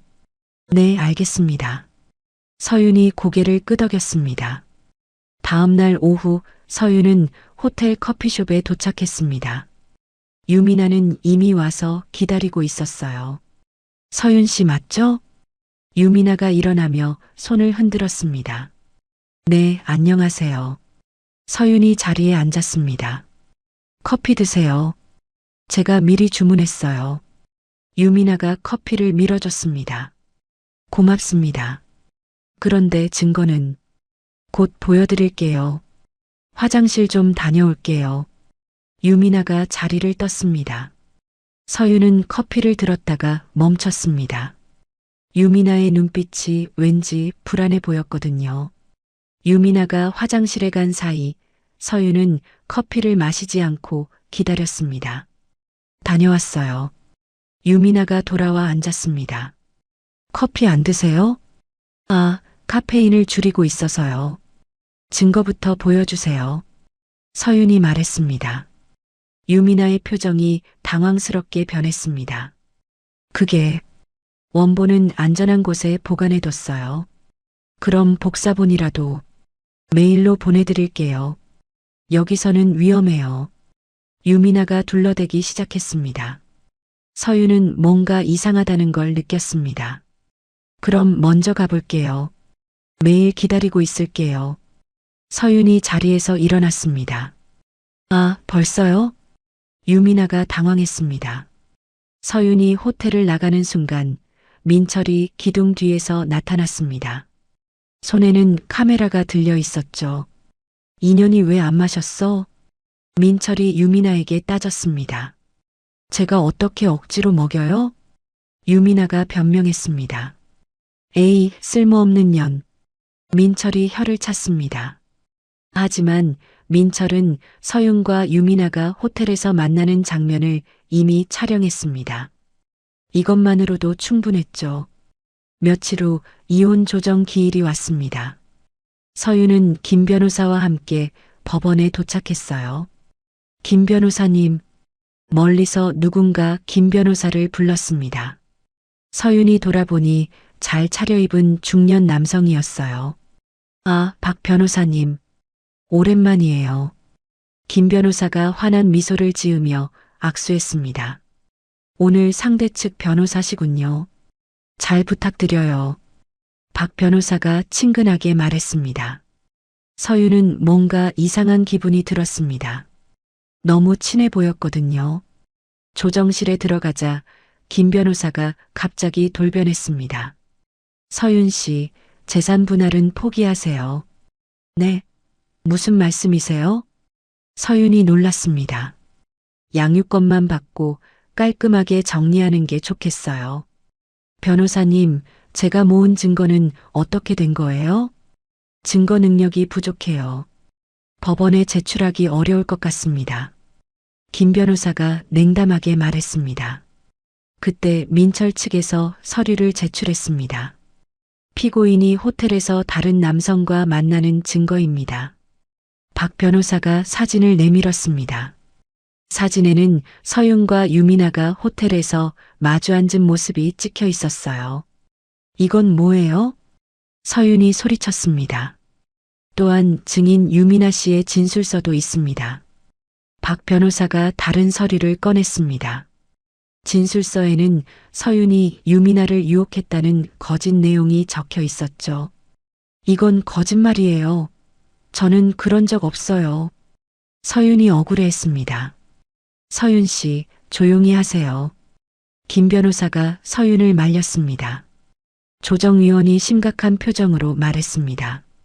어쨌든 호텔에서 만난 건 사실 아닙니까? 그건 증거를 받기 위해서. 변명은 그만하시죠. 김 변호사가 서윤의 말을 끊었습니다. 서윤은 자신의 변호사마저 자신을 배신했다는 걸 깨달았습니다. 법원 복도에 주저앉아 눈물을 흘렸죠. 모든 게 끝난 것 같았습니다. 서윤은 준이와 함께 작은 원룸에서 짐을 정리하고 있었습니다. 모든 걸 포기하고 해외로 떠날 생각이었죠. 엄마, 우리 증거야? 준이가 눈물을 글썽이며 물었습니다. 아니야, 준이. 엄마가 다시 시작할 거야. 서윤이 준이를 꼭 안으면서도 마음은 무너져 내렸습니다. 준이를 재우고 서윤은 친정 물건들을 정리하기 시작했습니다. 아버지의 오래된 서재책들을 하나씩 박스에 넣었어요. 두꺼운 사전 아래에서 낡은 가죽 명함첩이 나왔습니다. 이게 뭐지? 서윤이 명함첩을 펼쳤습니다.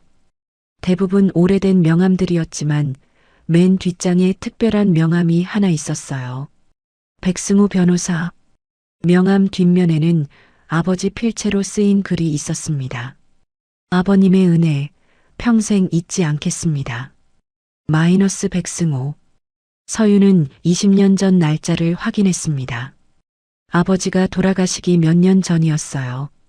혹시나. 서윤이 떨리는 손으로 휴대폰을 꺼냈습니다. 새벽 2시가 넘은 시간이었지만 전화를 걸었습니다. 여보세요? 놀랍게도 전화가 연결되었습니다. 죄송합니다. 너무 늦은 시간에. 괜찮습니다. 누구시죠? 목소리가 차분하고 믿음직했습니다. 저는 한서윤이라고 합니다. 한국진 씨 딸인데요. 전화 너머가 잠시 조용해졌습니다. 한국진 씨 따님이세요? 백승호의 목소리가 떨렸습니다. 네, 맞습니다. 따님인 줄 알았습니다. 목소리가 똑같으시네요. 백승호가 감격스럽게 말했습니다. 아버지를 아시는군요. 아버님께서 제 생명의 은인이세요. 내일 아침에 꼭 뵙고 싶습니다. 백승호의 목소리에 간절함이 담겼습니다. 다음 날 아침 서윤은 허름한 빌딩에 있는 법률사무소를 찾았습니다. 화려하지는 않지만 단단함이 느껴지는 곳이었어요. 서윤 씨죠? 백승호가 문을 열고 나왔습니다. 50대 중반의 단정한 인상이었죠. 네, 안녕하세요. 서윤이 인사했습니다. 들어오세요. 차 한 잔 드시죠. 백승호가 따뜻하게 맞아줬습니다. 사무실 한쪽 벽에는 오래된 사진이 걸려 있었어요. 젊은 백승호와 서윤의 아버지가 함께 찍은 사진이었습니다. 아버님과는 어떤 인연이셨어요? 서윤이 물었습니다. 제가 사법시험 준비할 때였어요. 누명을 쓰고 경찰서에 잡혀갔었죠. 백승호가 차를 따르며 말했습니다. 아버님이 증인을 찾아주시고 변호사도 연결해 주셨어요. 덕분에 무죄를 받을 수 있었습니다. 아버지가 그런 일을. 서윤이 놀랐습니다. 아버님 덕분에 제가 변호사가 될 수 있었어요. 늘 갖고 싶었는데 기회가 없었죠. 백승호의 눈이 촉촉해졌습니다. 이제 따님에게 그 빚을 갚을 수 있겠네요. 서윤이 자신의 사연을 모두 털어놨습니다. 백승호는 녹음 파일들을 들으며 눈빛이 차가워졌어요. 이민철 일가를 완전히 무너뜨릴 수 있습니다. 백승호가 단호하게 말했습니다. 정말요? 서윤의 눈에 희망이 떠올랐습니다. 먼저 김 변호사부터 처리하죠.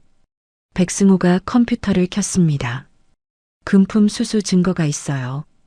변호사협회에 바로 신고하겠습니다. 백승호의 손가락이 키보드 위에서 빠르게 움직였습니다. 유미나라는 비서도 우리 편으로 만들 수 있어요. 어떻게요? 이민철이 약속한 건물이 이미 담보로 잡혀 있거든요. 그 사실을 알려주면. 백승호가 의미심장하게 웃었습니다. 그날 오후 백승호는 유미나를 만났습니다. 유미나 씨, 잘 생각해 보세요. 백승호가 서류를 보여줬습니다. 이민철 씨가 약속한 상가 건물이에요. 제3금융권에 담보로 잡혀 있네요. 유미나의 얼굴이 파랗게 변했습니다. 이게 무슨 말이에요? 이민철 씨가 당신도 속인 거예요. 줄 수 없는 걸 준다고 했잖아요. 백승호가 차분하게 설명했습니다. 그럼 저는 지금이라도 진실을 말하면 면책해 드릴게요. 백승호가 펜을 내밀었습니다. 유미나는 떨리는 손으로 진술서를 작성했습니다. 이민철의 모든 계략이 담겨 있었죠. 한편 백승호는 오랜 인맥을 활용했습니다. 서윤 아버지의 옛 동료가 국세청 고위 간부였거든요. 백 변호사, 오랜만이네. 국세청 김 부장이 반가워했습니다. 이민철이란 자 좀 조사해 주실 수 있나요? 한국진 씨 딸이 피해를 봤어요. 한국진? 그분 따님이라고? 김 부장의 표정이 진지해졌습니다. 그분께 많이 신세졌는데 당연히 도와야죠. 이틀 후 국세청 특별조사팀이 움직였습니다. 국세청 특별조사팀입니다. 압수수색 영장 있습니다. 수사관들이 이민철 회사에 들이닥쳤습니다. 뭐야? 민철이 당황했습니다. 이민철 씨 회사 장부와 개인 금융거래 내역 모두 압수합니다. 수사관들이 박스를 들고 나갔습니다. 시댁에도 동시에 조사가 들어갔어요. 으악, 이게 뭔 일이야? 시어머니가 소리쳤습니다.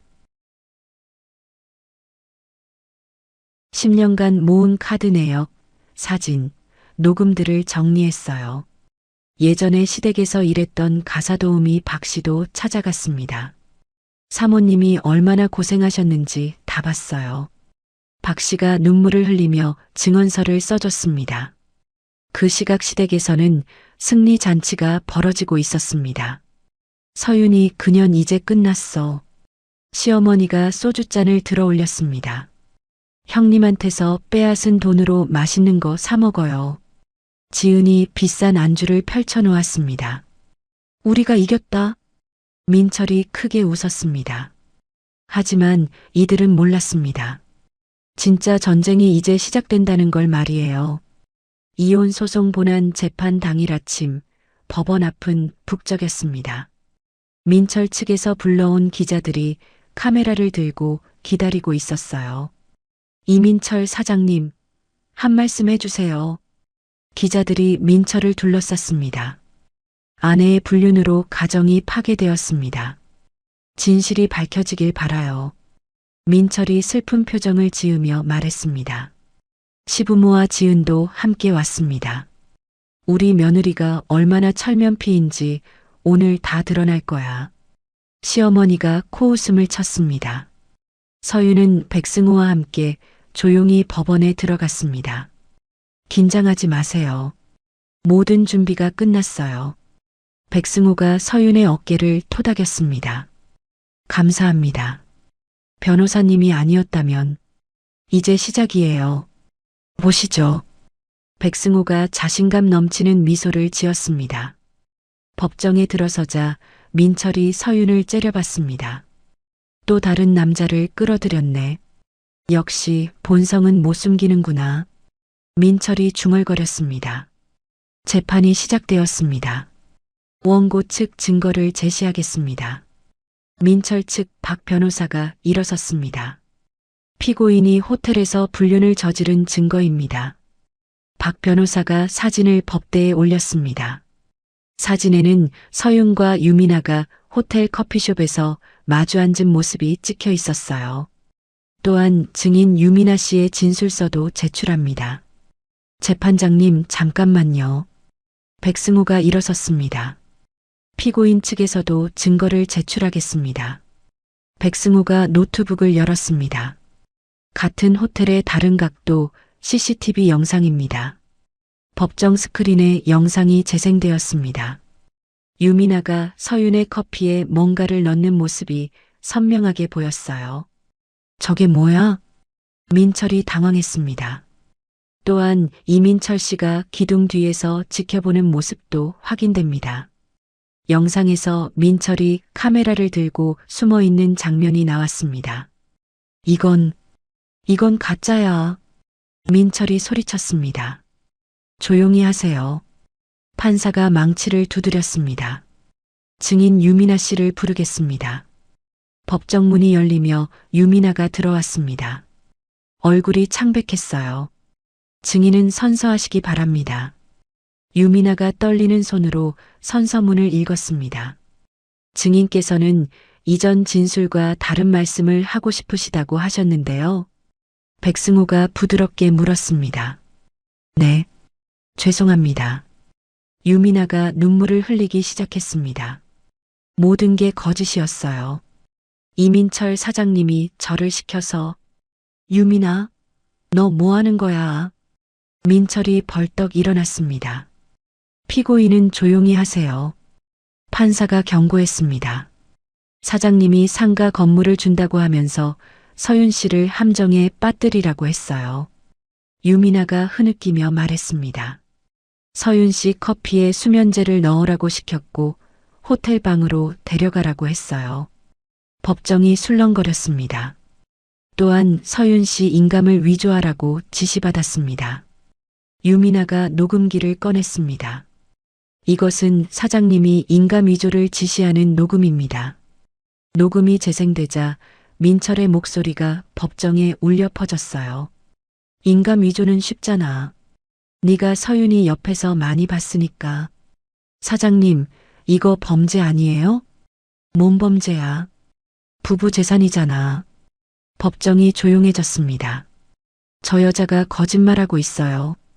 민철이 소리쳤습니다. 백승호가 다른 서류를 꺼냈습니다. 이민철 씨의 인감 위조에 대한 필적 감정서입니다.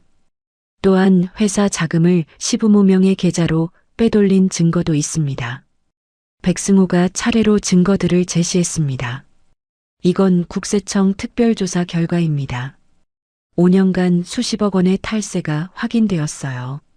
시부모가 그 자리에서 쓰러졌습니다. 어머님, 아버님, 지은이 부축했습니다. 재판장님, 잠시 정회를 요청합니다.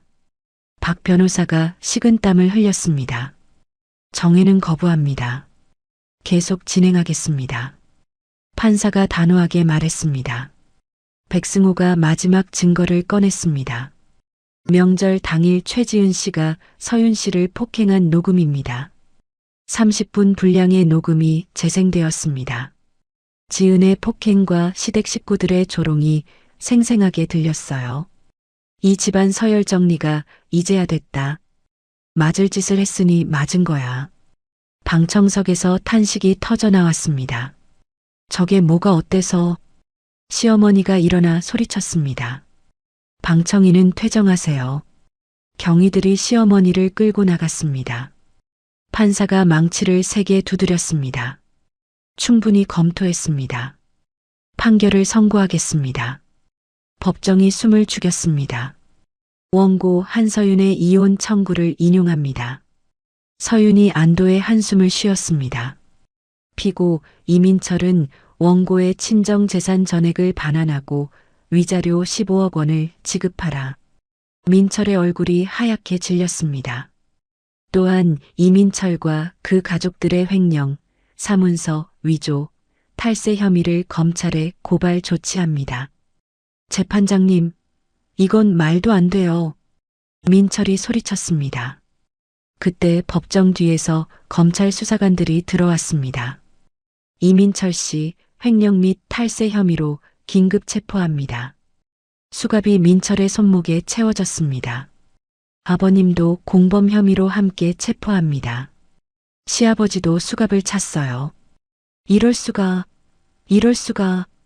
시아버지가 비명을 질렸습니다. 서윤은 법정을 나오며 기자들의 플래시 세례를 받았습니다. 한서윤 씨, 소감 한 말씀. 기분이 어떠세요? 서윤은 대답하지 않고 조용히 걸었습니다. 백승호가 옆에서 서윤을 보호했죠. 이제 정말 끝났어요. 백승호가 말했습니다. 서윤의 눈에 안도의 눈물이 맺혔습니다. 긴 악몽이 드디어 끝났어요.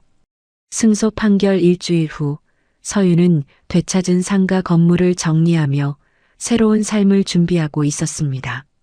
한강이 보이는 새 아파트도 구했어요. 엄마, 정말 우리 집이야? 준이가 넓은 거실을 뛰어다니며 좋아했습니다. 그래, 준이 방도 따로 있어. 서윤이 준이를 안으며 웃었습니다. 와, 내 방이 있다고? 준이의 눈이 반짝였습니다. 서윤은 준이 방을 우주 테마로 꾸며줬어요. 별자리 스티커와 우주선 모형으로 가득했죠. 엄마, 고마워. 진짜 멋있어. 준이가 서윤의 목을 껴안았습니다. 준이가 그동안 많이 힘들었지? 서윤이 준이의 머리를 쓰다듬었습니다. 이제 우리 안 싸워도 돼? 준이가 걱정스럽게 물었습니다. 물론이야. 이제 평화롭게 살 거야. 서윤이 준이를 꼭 안았습니다. 엄마, 강아지도 키울 수 있어? 당연하지. 준이가 원하던 강아지 데려오자. 그 주말 서윤과 준이는 동물보호센터에서 작은 강아지를 입양했어요. 이름은 뭐로 할까? 서윤이 물었습니다. 별이, 우주 같으니까? 준이가 강아지를 안으며 말했습니다. 좋은 이름이다. 서윤이 웃었습니다. 다음 주 토요일 서윤과 준이는 한강공원에 놀러 갔습니다. 준이는 새로 산 자전거를 타고 있었어요. 엄마, 나 정말 빨라. 준이가 자전거를 타며 소리쳤습니다. 조심해. 너무 빨리 가지 마. 서윤이 뒤따라 걸었습니다. 그때였어요. 준이가 갑자기 자전거에서 휘청거렸습니다. 준이야. 서윤이 달려갔습니다. 준이의 코에서 빨간 피가 흘러내리고 있었어요. 엄마. 준이가 고개를 떨구며 쓰러졌습니다. 준이야. 준이야. 서윤이 준이를 흔들었지만 의식이 없었습니다. 서윤은 미친 듯이 준이를 업고 병원으로 뛰었어요. 응급실이에요. 아이가 쓰러졌어요. 서윤이 응급실에 뛰어들어갔습니다. 어떻게 된 건가요? 응급실 의사가 준이를 침대에 눕혔습니다. 갑자기 코피를 흘리고 쓰러졌어요. 서윤이 울먹이며 말했습니다. 진정하세요. 검사해 보겠습니다. 의사가 준이를 진찰했습니다. 혈액 검사가 필요할 것 같아요. 잠깐 나와 계세요. 몇 시간이 지나도 결과가 나오지 않았습니다. 서윤은 복도에서 계속 기다렸죠. 준이 엄마. 의사가 서윤을 불렀습니다. 네, 어떻게 됐나요? 서윤이 급히 일어섰습니다. 진료실로 오세요. 의사의 표정이 심각했습니다. 진료실에서 의사는 검사 결과를 보여줬어요. 급성 림프 구성 백혈병입니다. 백혈병이요? 서윤의 다리에 힘이 빠졌습니다. 혈액암의 일종이에요. 빨리 치료를 시작해야 합니다. 치료하면 나을 수 있나요? 서윤이 떨리는 목소리로 물었습니다. 골수 이식이 필요해요. 적합한 기증자를 찾아야 합니다. 의사가 조심스럽게 설명했습니다. 서윤은 백승호에게 전화를 걸었어요. 변호사님, 준이가, 진정하세요. 무슨 일인가요? 백승호가 걱정스럽게 물었습니다. 서윤이 상황을 설명하자 백승호가 즉시 병원으로 왔습니다. 국내 최고 병원으로 옮기겠어요. 백승호가 모든 걸 처리했습니다. 대학병원 혈액종양내과로 이송된 준이는 더 정밀한 검사를 받았어요. 골수 이식이 시급합니다. 가족 중에 기증 가능한 분이 계신가요? 주치의가 물었습니다. 제가 검사 받아볼게요. 서윤이 말했습니다. 하지만 서윤의 골수는 준이와 맞지 않았어요. 안타깝지만 일치하지 않습니다. 의사가 고개를 저었습니다. 그럼 어떻게 해야 해요? 서윤이 절망했습니다. 골수은행을 통해 기증자를 찾아봐야 합니다. 시간이 많지 않아요. 서윤은 되찾은 재산을 모두 준이 치료비에 쏟아부었습니다. 상가 건물도 금매로 내놓아야 할 상황이었어요. 한편 구치소에 수감된 민철과 시댁 식구들은 서로 싸우고 있었습니다. 다 네가 서윤이 뺨 때린 탓이야. 시어머니가 지은을 원망했습니다. 제가 뭘 잘못했어요? 어머니가 시키신 거잖아요. 지은이 대꾸했습니다. 우리가 이렇게 된 게 다 누구 탓이야. 시아버지가 소리쳤습니다. 세무조사까지 겹치면서 이들의 재산은 모두 압류되었어요. 서윤은 마지막 희망을 걸고 변호사를 통해 민철에게 골수 검사를 부탁했습니다. 면회 신청이 들어왔습니다. 교도관이 민철에게 말했습니다. 누가? 부인 측 변호사요. 골수 기증 관련해서 온다고 하네요. 민철이 코웃음을 쳤습니다. 골수 기증? 웃기네. 거절해. 아들이 백혈병이라고 하는데요. 내 아들인지나 확실한가? 거절한다고 해. 민철이 차갑게 말했습니다. 병원에서 서윤은 혼자 울고 있었습니다. 준이는 점점 약해져 가고 있었어요. 엄마 아프지 않아. 준이가 서윤의 손을 잡으며 말했습니다. 준이야 미안해. 엄마가 못나서. 서윤이 눈물을 흘렸습니다. 모든 게 무너지는 것 같았습니다. 이길 수 있다고 생각했는데 더 큰 시련이 기다리고 있었어요. 준이의 상태가 악화되어 중환자실로 옮겨진 지 일주일이 지났습니다. 서윤은 병원 복도에서 밤을 새우고 있었어요. 사모님, 잠깐 나와 보시겠어요? 병원 사회복지사 이진숙이 서윤을 불렀습니다. 네, 무슨 일이세요? 서윤이 피곤한 얼굴로 따라갔습니다. 골수 기증 희망자가 나타났어요. 진숙이 조심스럽게 말했습니다. 정말요? 누구죠? 서윤의 눈에 희망이 떠올랐습니다. 최지은 씨라고 하시는데 아시는 분인가요? 서윤의 얼굴이 굳었습니다. 최지은이요? 네. 검사 결과 조직 적합성이 매우 좋다고 나왔어요. 진숙이 설명했습니다. 서윤은 말을 잇지 못했어요. 자신을 지옥으로 밀어넣었던 그 사람이 구원자라니. 며칠 후 병원 복도에서 서윤은 수척해진 지은과 마주쳤습니다. 형님, 지은이 고개를 숙였습니다. 뭐하러 왔어? 서윤이 차갑게 물었습니다. 준이는 괜찮아요? 지은의 눈에 눈물이 맺혔습니다. 당신이 왜? 형님, 죄송해요. 정말 죄송해요. 지은이 그 자리에 무릎을 꿇었습니다. 복도에 있던 사람들이 쳐다봤지만 지은은 신경 쓰지 않았어요. 저 때문에 형님이 고생하신 거 알아요. 지은이 흐느끼며 말했습니다. 지금 와서 뭘? 오빠가 구속된 후에 저도 법원에서 집행유예를 받았어요. 지은이 고백했습니다. 사회봉사 명령으로 보육원에서 일하게 됐는데 지은의 목소리가 떨렸습니다.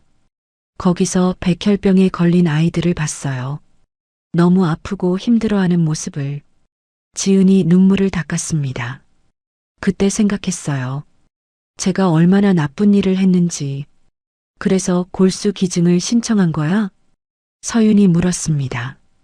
네. 혹시나 해서 등록했는데 연락이 왔어요. 지은이 서윤을 바라봤습니다. 형님, 제가 죽일 년이에요. 그래도 주님만은 살려주세요. 지은이 바닥에 머리를 박았습니다. 서윤의 가슴이 복잡했어요. 미워하던 사람에게 아들의 생명을 맡겨야 한다니. 그날 밤 서윤은 백승호에게 전화했습니다. 변호사님, 어떻게 하면 좋을까요? 서윤 씨 마음은 어때요? 백승호가 부드럽게 물었습니다. 모르겠어요. 너무 복잡해서. 주님만 생각하세요. 감정은 나중 문제예요. 백승호의 조언이 명확했습니다. 다음 날 서윤은 지은을 다시 만났습니다. 정말 후회하고 있는 거야? 서윤이 물었습니다. 네, 형님. 매일 후회해요. 지은이 진심을 담아 말했습니다. 보육원에서 아이들 돌보면서 깨달았어요. 제가 얼마나 잘못됐는지. 지은이 손수건으로 눈물을 닦았습니다. 형님이 그동안 저희한테 얼마나 잘해줬는지도 알아요. 제가 용서받을 자격은 없어요. 그래도 주님만은. 지은의 목소리가 갈라졌습니다. 서윤은 중환자실 유리창 너머로 준이를 바라봤어요. 산소 마스크를 쓰고 힘겹게 숨쉬고 있었죠. 좋아. 기증해줘. 서윤이 결심했습니다. 형님. 하지만 이것으로 당신을 용서한 건 아니야. 서윤이 분명하게 말했습니다. 네, 알고 있어요. 감사합니다. 지은이 깊이 고개를 숙였습니다. 골수 이식 수술 당일이 왔습니다. 지은이 먼저 수술실로 들어갔어요. 걱정하지 마세요. 잘 될 거예요. 간호사가 지은을 안심시켰습니다. 서윤은 수술실 앞 의자에 앉아 기다렸습니다. 6시간이나 걸리는 긴 수술이었어요. 누나. 멀리서 누군가 부르는 소리가 들렸습니다. 지은의 남편이 복도 끝에서 나타났어요. 하지만 차마 다가오지는 못했습니다. 서윤과 눈이 마주치자 고개를 숙이고 돌아갔어요. 수술 끝났습니다.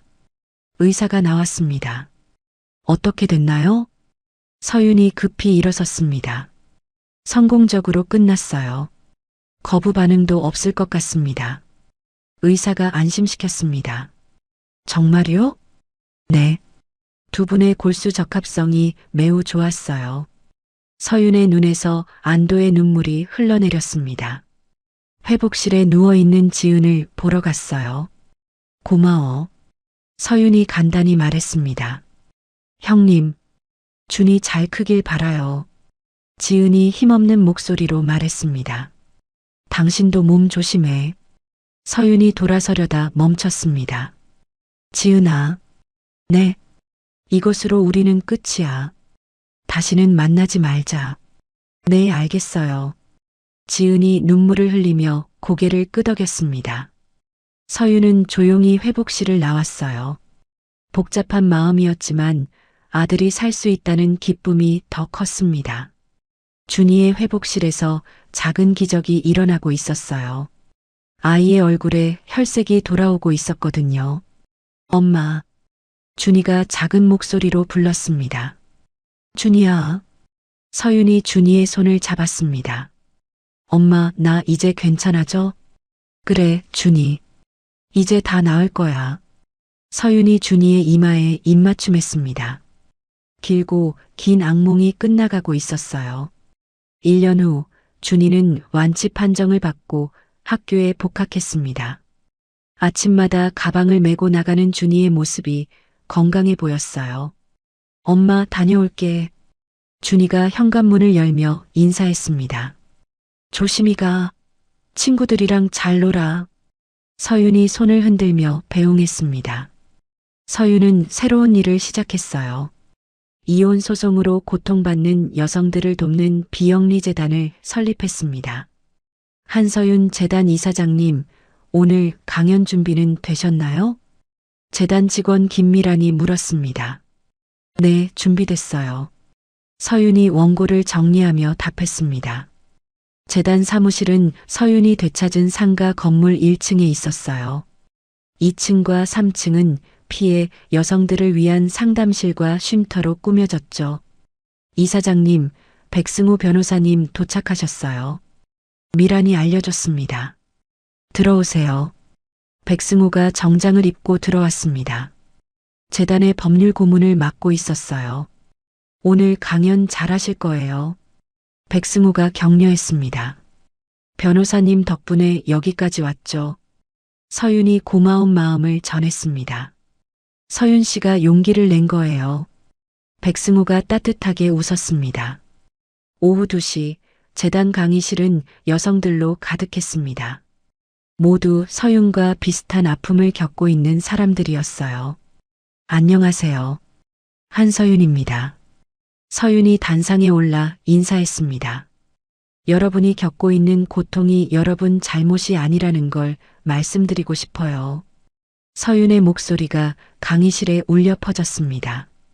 저도 10년간 시댁의 횡포에 시달렸습니다. 서윤이 자신의 경험을 차근차근 들려줬어요. 포기하고 싶은 순간도 많았어요. 하지만 제가 이겨낼 수 있었던 건 서윤이 잠시 멈췄습니다. 아들이 있었기 때문이에요. 그리고 도와주는 사람들이 있었기 때문입니다. 청중들이 고개를 끄덕였습니다. 여러분도 혼자가 아니에요. 우리가 함께 할게요. 박수가 터져 나왔습니다.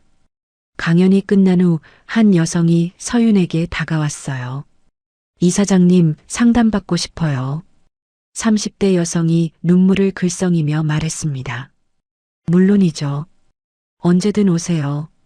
서윤이 따뜻하게 손을 잡아줬습니다. 저녁 시간 서윤과 백승호는 준이와 함께 저녁을 먹고 있었습니다. 백아저씨, 오늘 야구 보러 갈 거죠? 준이가 기대에 찬 목소리로 물었습니다. 당연하지. 준이가 응원하는 팀이 이길 거야. 백승호가 준이의 머리를 쓰다듬었습니다. 엄마도 같이 가요. 준이가 서윤의 팔을 잡았습니다. 그래, 셋이 함께 가자. 서윤이 웃으며 답했습니다. 야구장에서 세 사람은 평범한 가족처럼 보였어요. 백승호와 서윤 사이에는 조심스럽지만 따뜻한 감정이 자라고 있었습니다. 엄마, 아저씨랑 결혼할 거야? 집으로 돌아오는 길에 준이가 갑자기 물었습니다. 서윤과 백승호가 당황해서 서로를 바라봤어요. 준이가 어떻게 생각해? 서윤이 반문했습니다. 좋아요. 아저씨 진짜 좋은 사람이에요. 준이가 환하게 웃었습니다. 며칠 후 주말, 서윤은 준이와 함께 바다로 여행을 떠났습니다. 푸른 바다가 끝없이 펼쳐져 있었어요. 엄마, 바다가 정말 예뻐. 준이가 파도를 보며 소리쳤습니다. 그래, 정말 아름답다. 서윤이 깊게 숨을 들이마셨습니다. 엄마, 우리 이제 행복하죠? 준이가 서윤의 손을 잡으며 물었습니다. 응, 정말 행복해. 서윤이 준이를 꼭 안았습니다. 파도가 모래사장으로 밀려와 발끝을 적셨어요. 서윤은 과거의 아픈 기억들을 파도에 실어보냈습니다. 그때 멀리서 누군가 이들을 지켜보는 사람이 있었습니다. 최지은이었어요. 지은은 멀리서 준이의 건강한 모습을 확인하고 조용히 돌아갔습니다. 더 이상 서윤의 삶을 방해하고 싶지 않았거든요. 한편 출소한 민철은 모든 재산을 잃고 거리를 헤매고 있었습니다. 아, 배고파. 민철이 쓰레기통을 뒤지며 중얼거렸습니다. 시부모는 단칸방에서 서로를 원망하며 살고 있었어요. 다 네가 며느리 못 자래서야. 시어머니가 시아버지를 탓했습니다. 내가 뭘 잘못했어. 시아버지가 소리쳤습니다. 이웃들은 이들의 싸움 소리에 진저리를 쳤어요. 어느 날 민철이 재단 앞에 나타났습니다. 서윤이 어디 있어? 민철이 술에 취해 소리쳤습니다. 여기서 뭐 하세요? 보안 요원이 민철을 막았습니다. 내 아들 내놓으라고. 민철이 난동을 부렸습니다. 곧 경찰이 출동했어요. 이민철 씨, 접근금지 명령 위반입니다. 경찰이 민철에게 수갑을 채웠습니다. 이럴 수가. 내가 뭘 잘못했어. 민철이 끌려가며 소리쳤습니다. 서윤은 이 소식을 듣고도 흔들리지 않았어요. 더 이상 과거에 얽매이지 않기로 했거든요. 이사장님, 괜찮으세요? 미란이 걱정스럽게 물었습니다. 네, 괜찮아요. 우리 일에만 집중합시다. 서윤이 담담하게 답했습니다. 재단 창가에 작은 화분이 하나 놓여 있었어요. 익명으로 배달된 것이었지만 서윤은 누가 보냈는지 알고 있었습니다. 서윤은 화분을 그대로 두었어요. 지은의 진심 어린 사과를 받아들이는 마음이었습니다. 저녁 노을이 창문으로 스며들었습니다. 서윤은 따뜻한 햇살 속에서 새로운 내일을 꿈꿨어요. 이제 정말로 새로운 시작이었습니다. 서윤의 이야기는 여기서 끝이 났습니다. 한 대의 뺨으로 시작된 지옥 같은 나날들이 결국 새로운 희망으로 바뀌었죠. 때로는 우리 인생에서 가장 어두운 순간이 새로운 시작의 문을 여는 열쇠가 되기도 합니다. 서윤이 그랬듯이 말이에요. 시댁의 배신과 횡령, 심지어 아들의 생명까지 위험했던 그 모든 시련을 이겨내고 마침내 진정한 행복을 찾았습니다. 무엇보다 인상 깊었던 것은 서윤이 복수에만 머물지 않았다는 점입니다. 자신과 같은 아픔을 겪는 여성들을 돕는 재단을 설립하며 상처를 딛고 더 큰 사랑을 베푸는 삶을 선택했죠. 최지은의 속죄와 골수기증은 우리에게 용서의 의미를 다시 생각해 보게 합니다. 용서는 가해자를 위한 것이 아니라 결국 자신을 위한 것이라는 걸 보여준 것 같아요. 이제 서윤은 준이 그리고 백승우와 함께 진정한 가족의 따뜻함을 만들어가고 있습니다. 과거의 상처는 그녀를 더 강하게 만들었고 새로운 사랑과 희망으로 가득한 미래를 향해 걸어가고 있어요. 이야기를 끝까지 들어주신 분이 계시다면 잘 들었다고 댓글 하나만 남겨주세요. 감사합니다.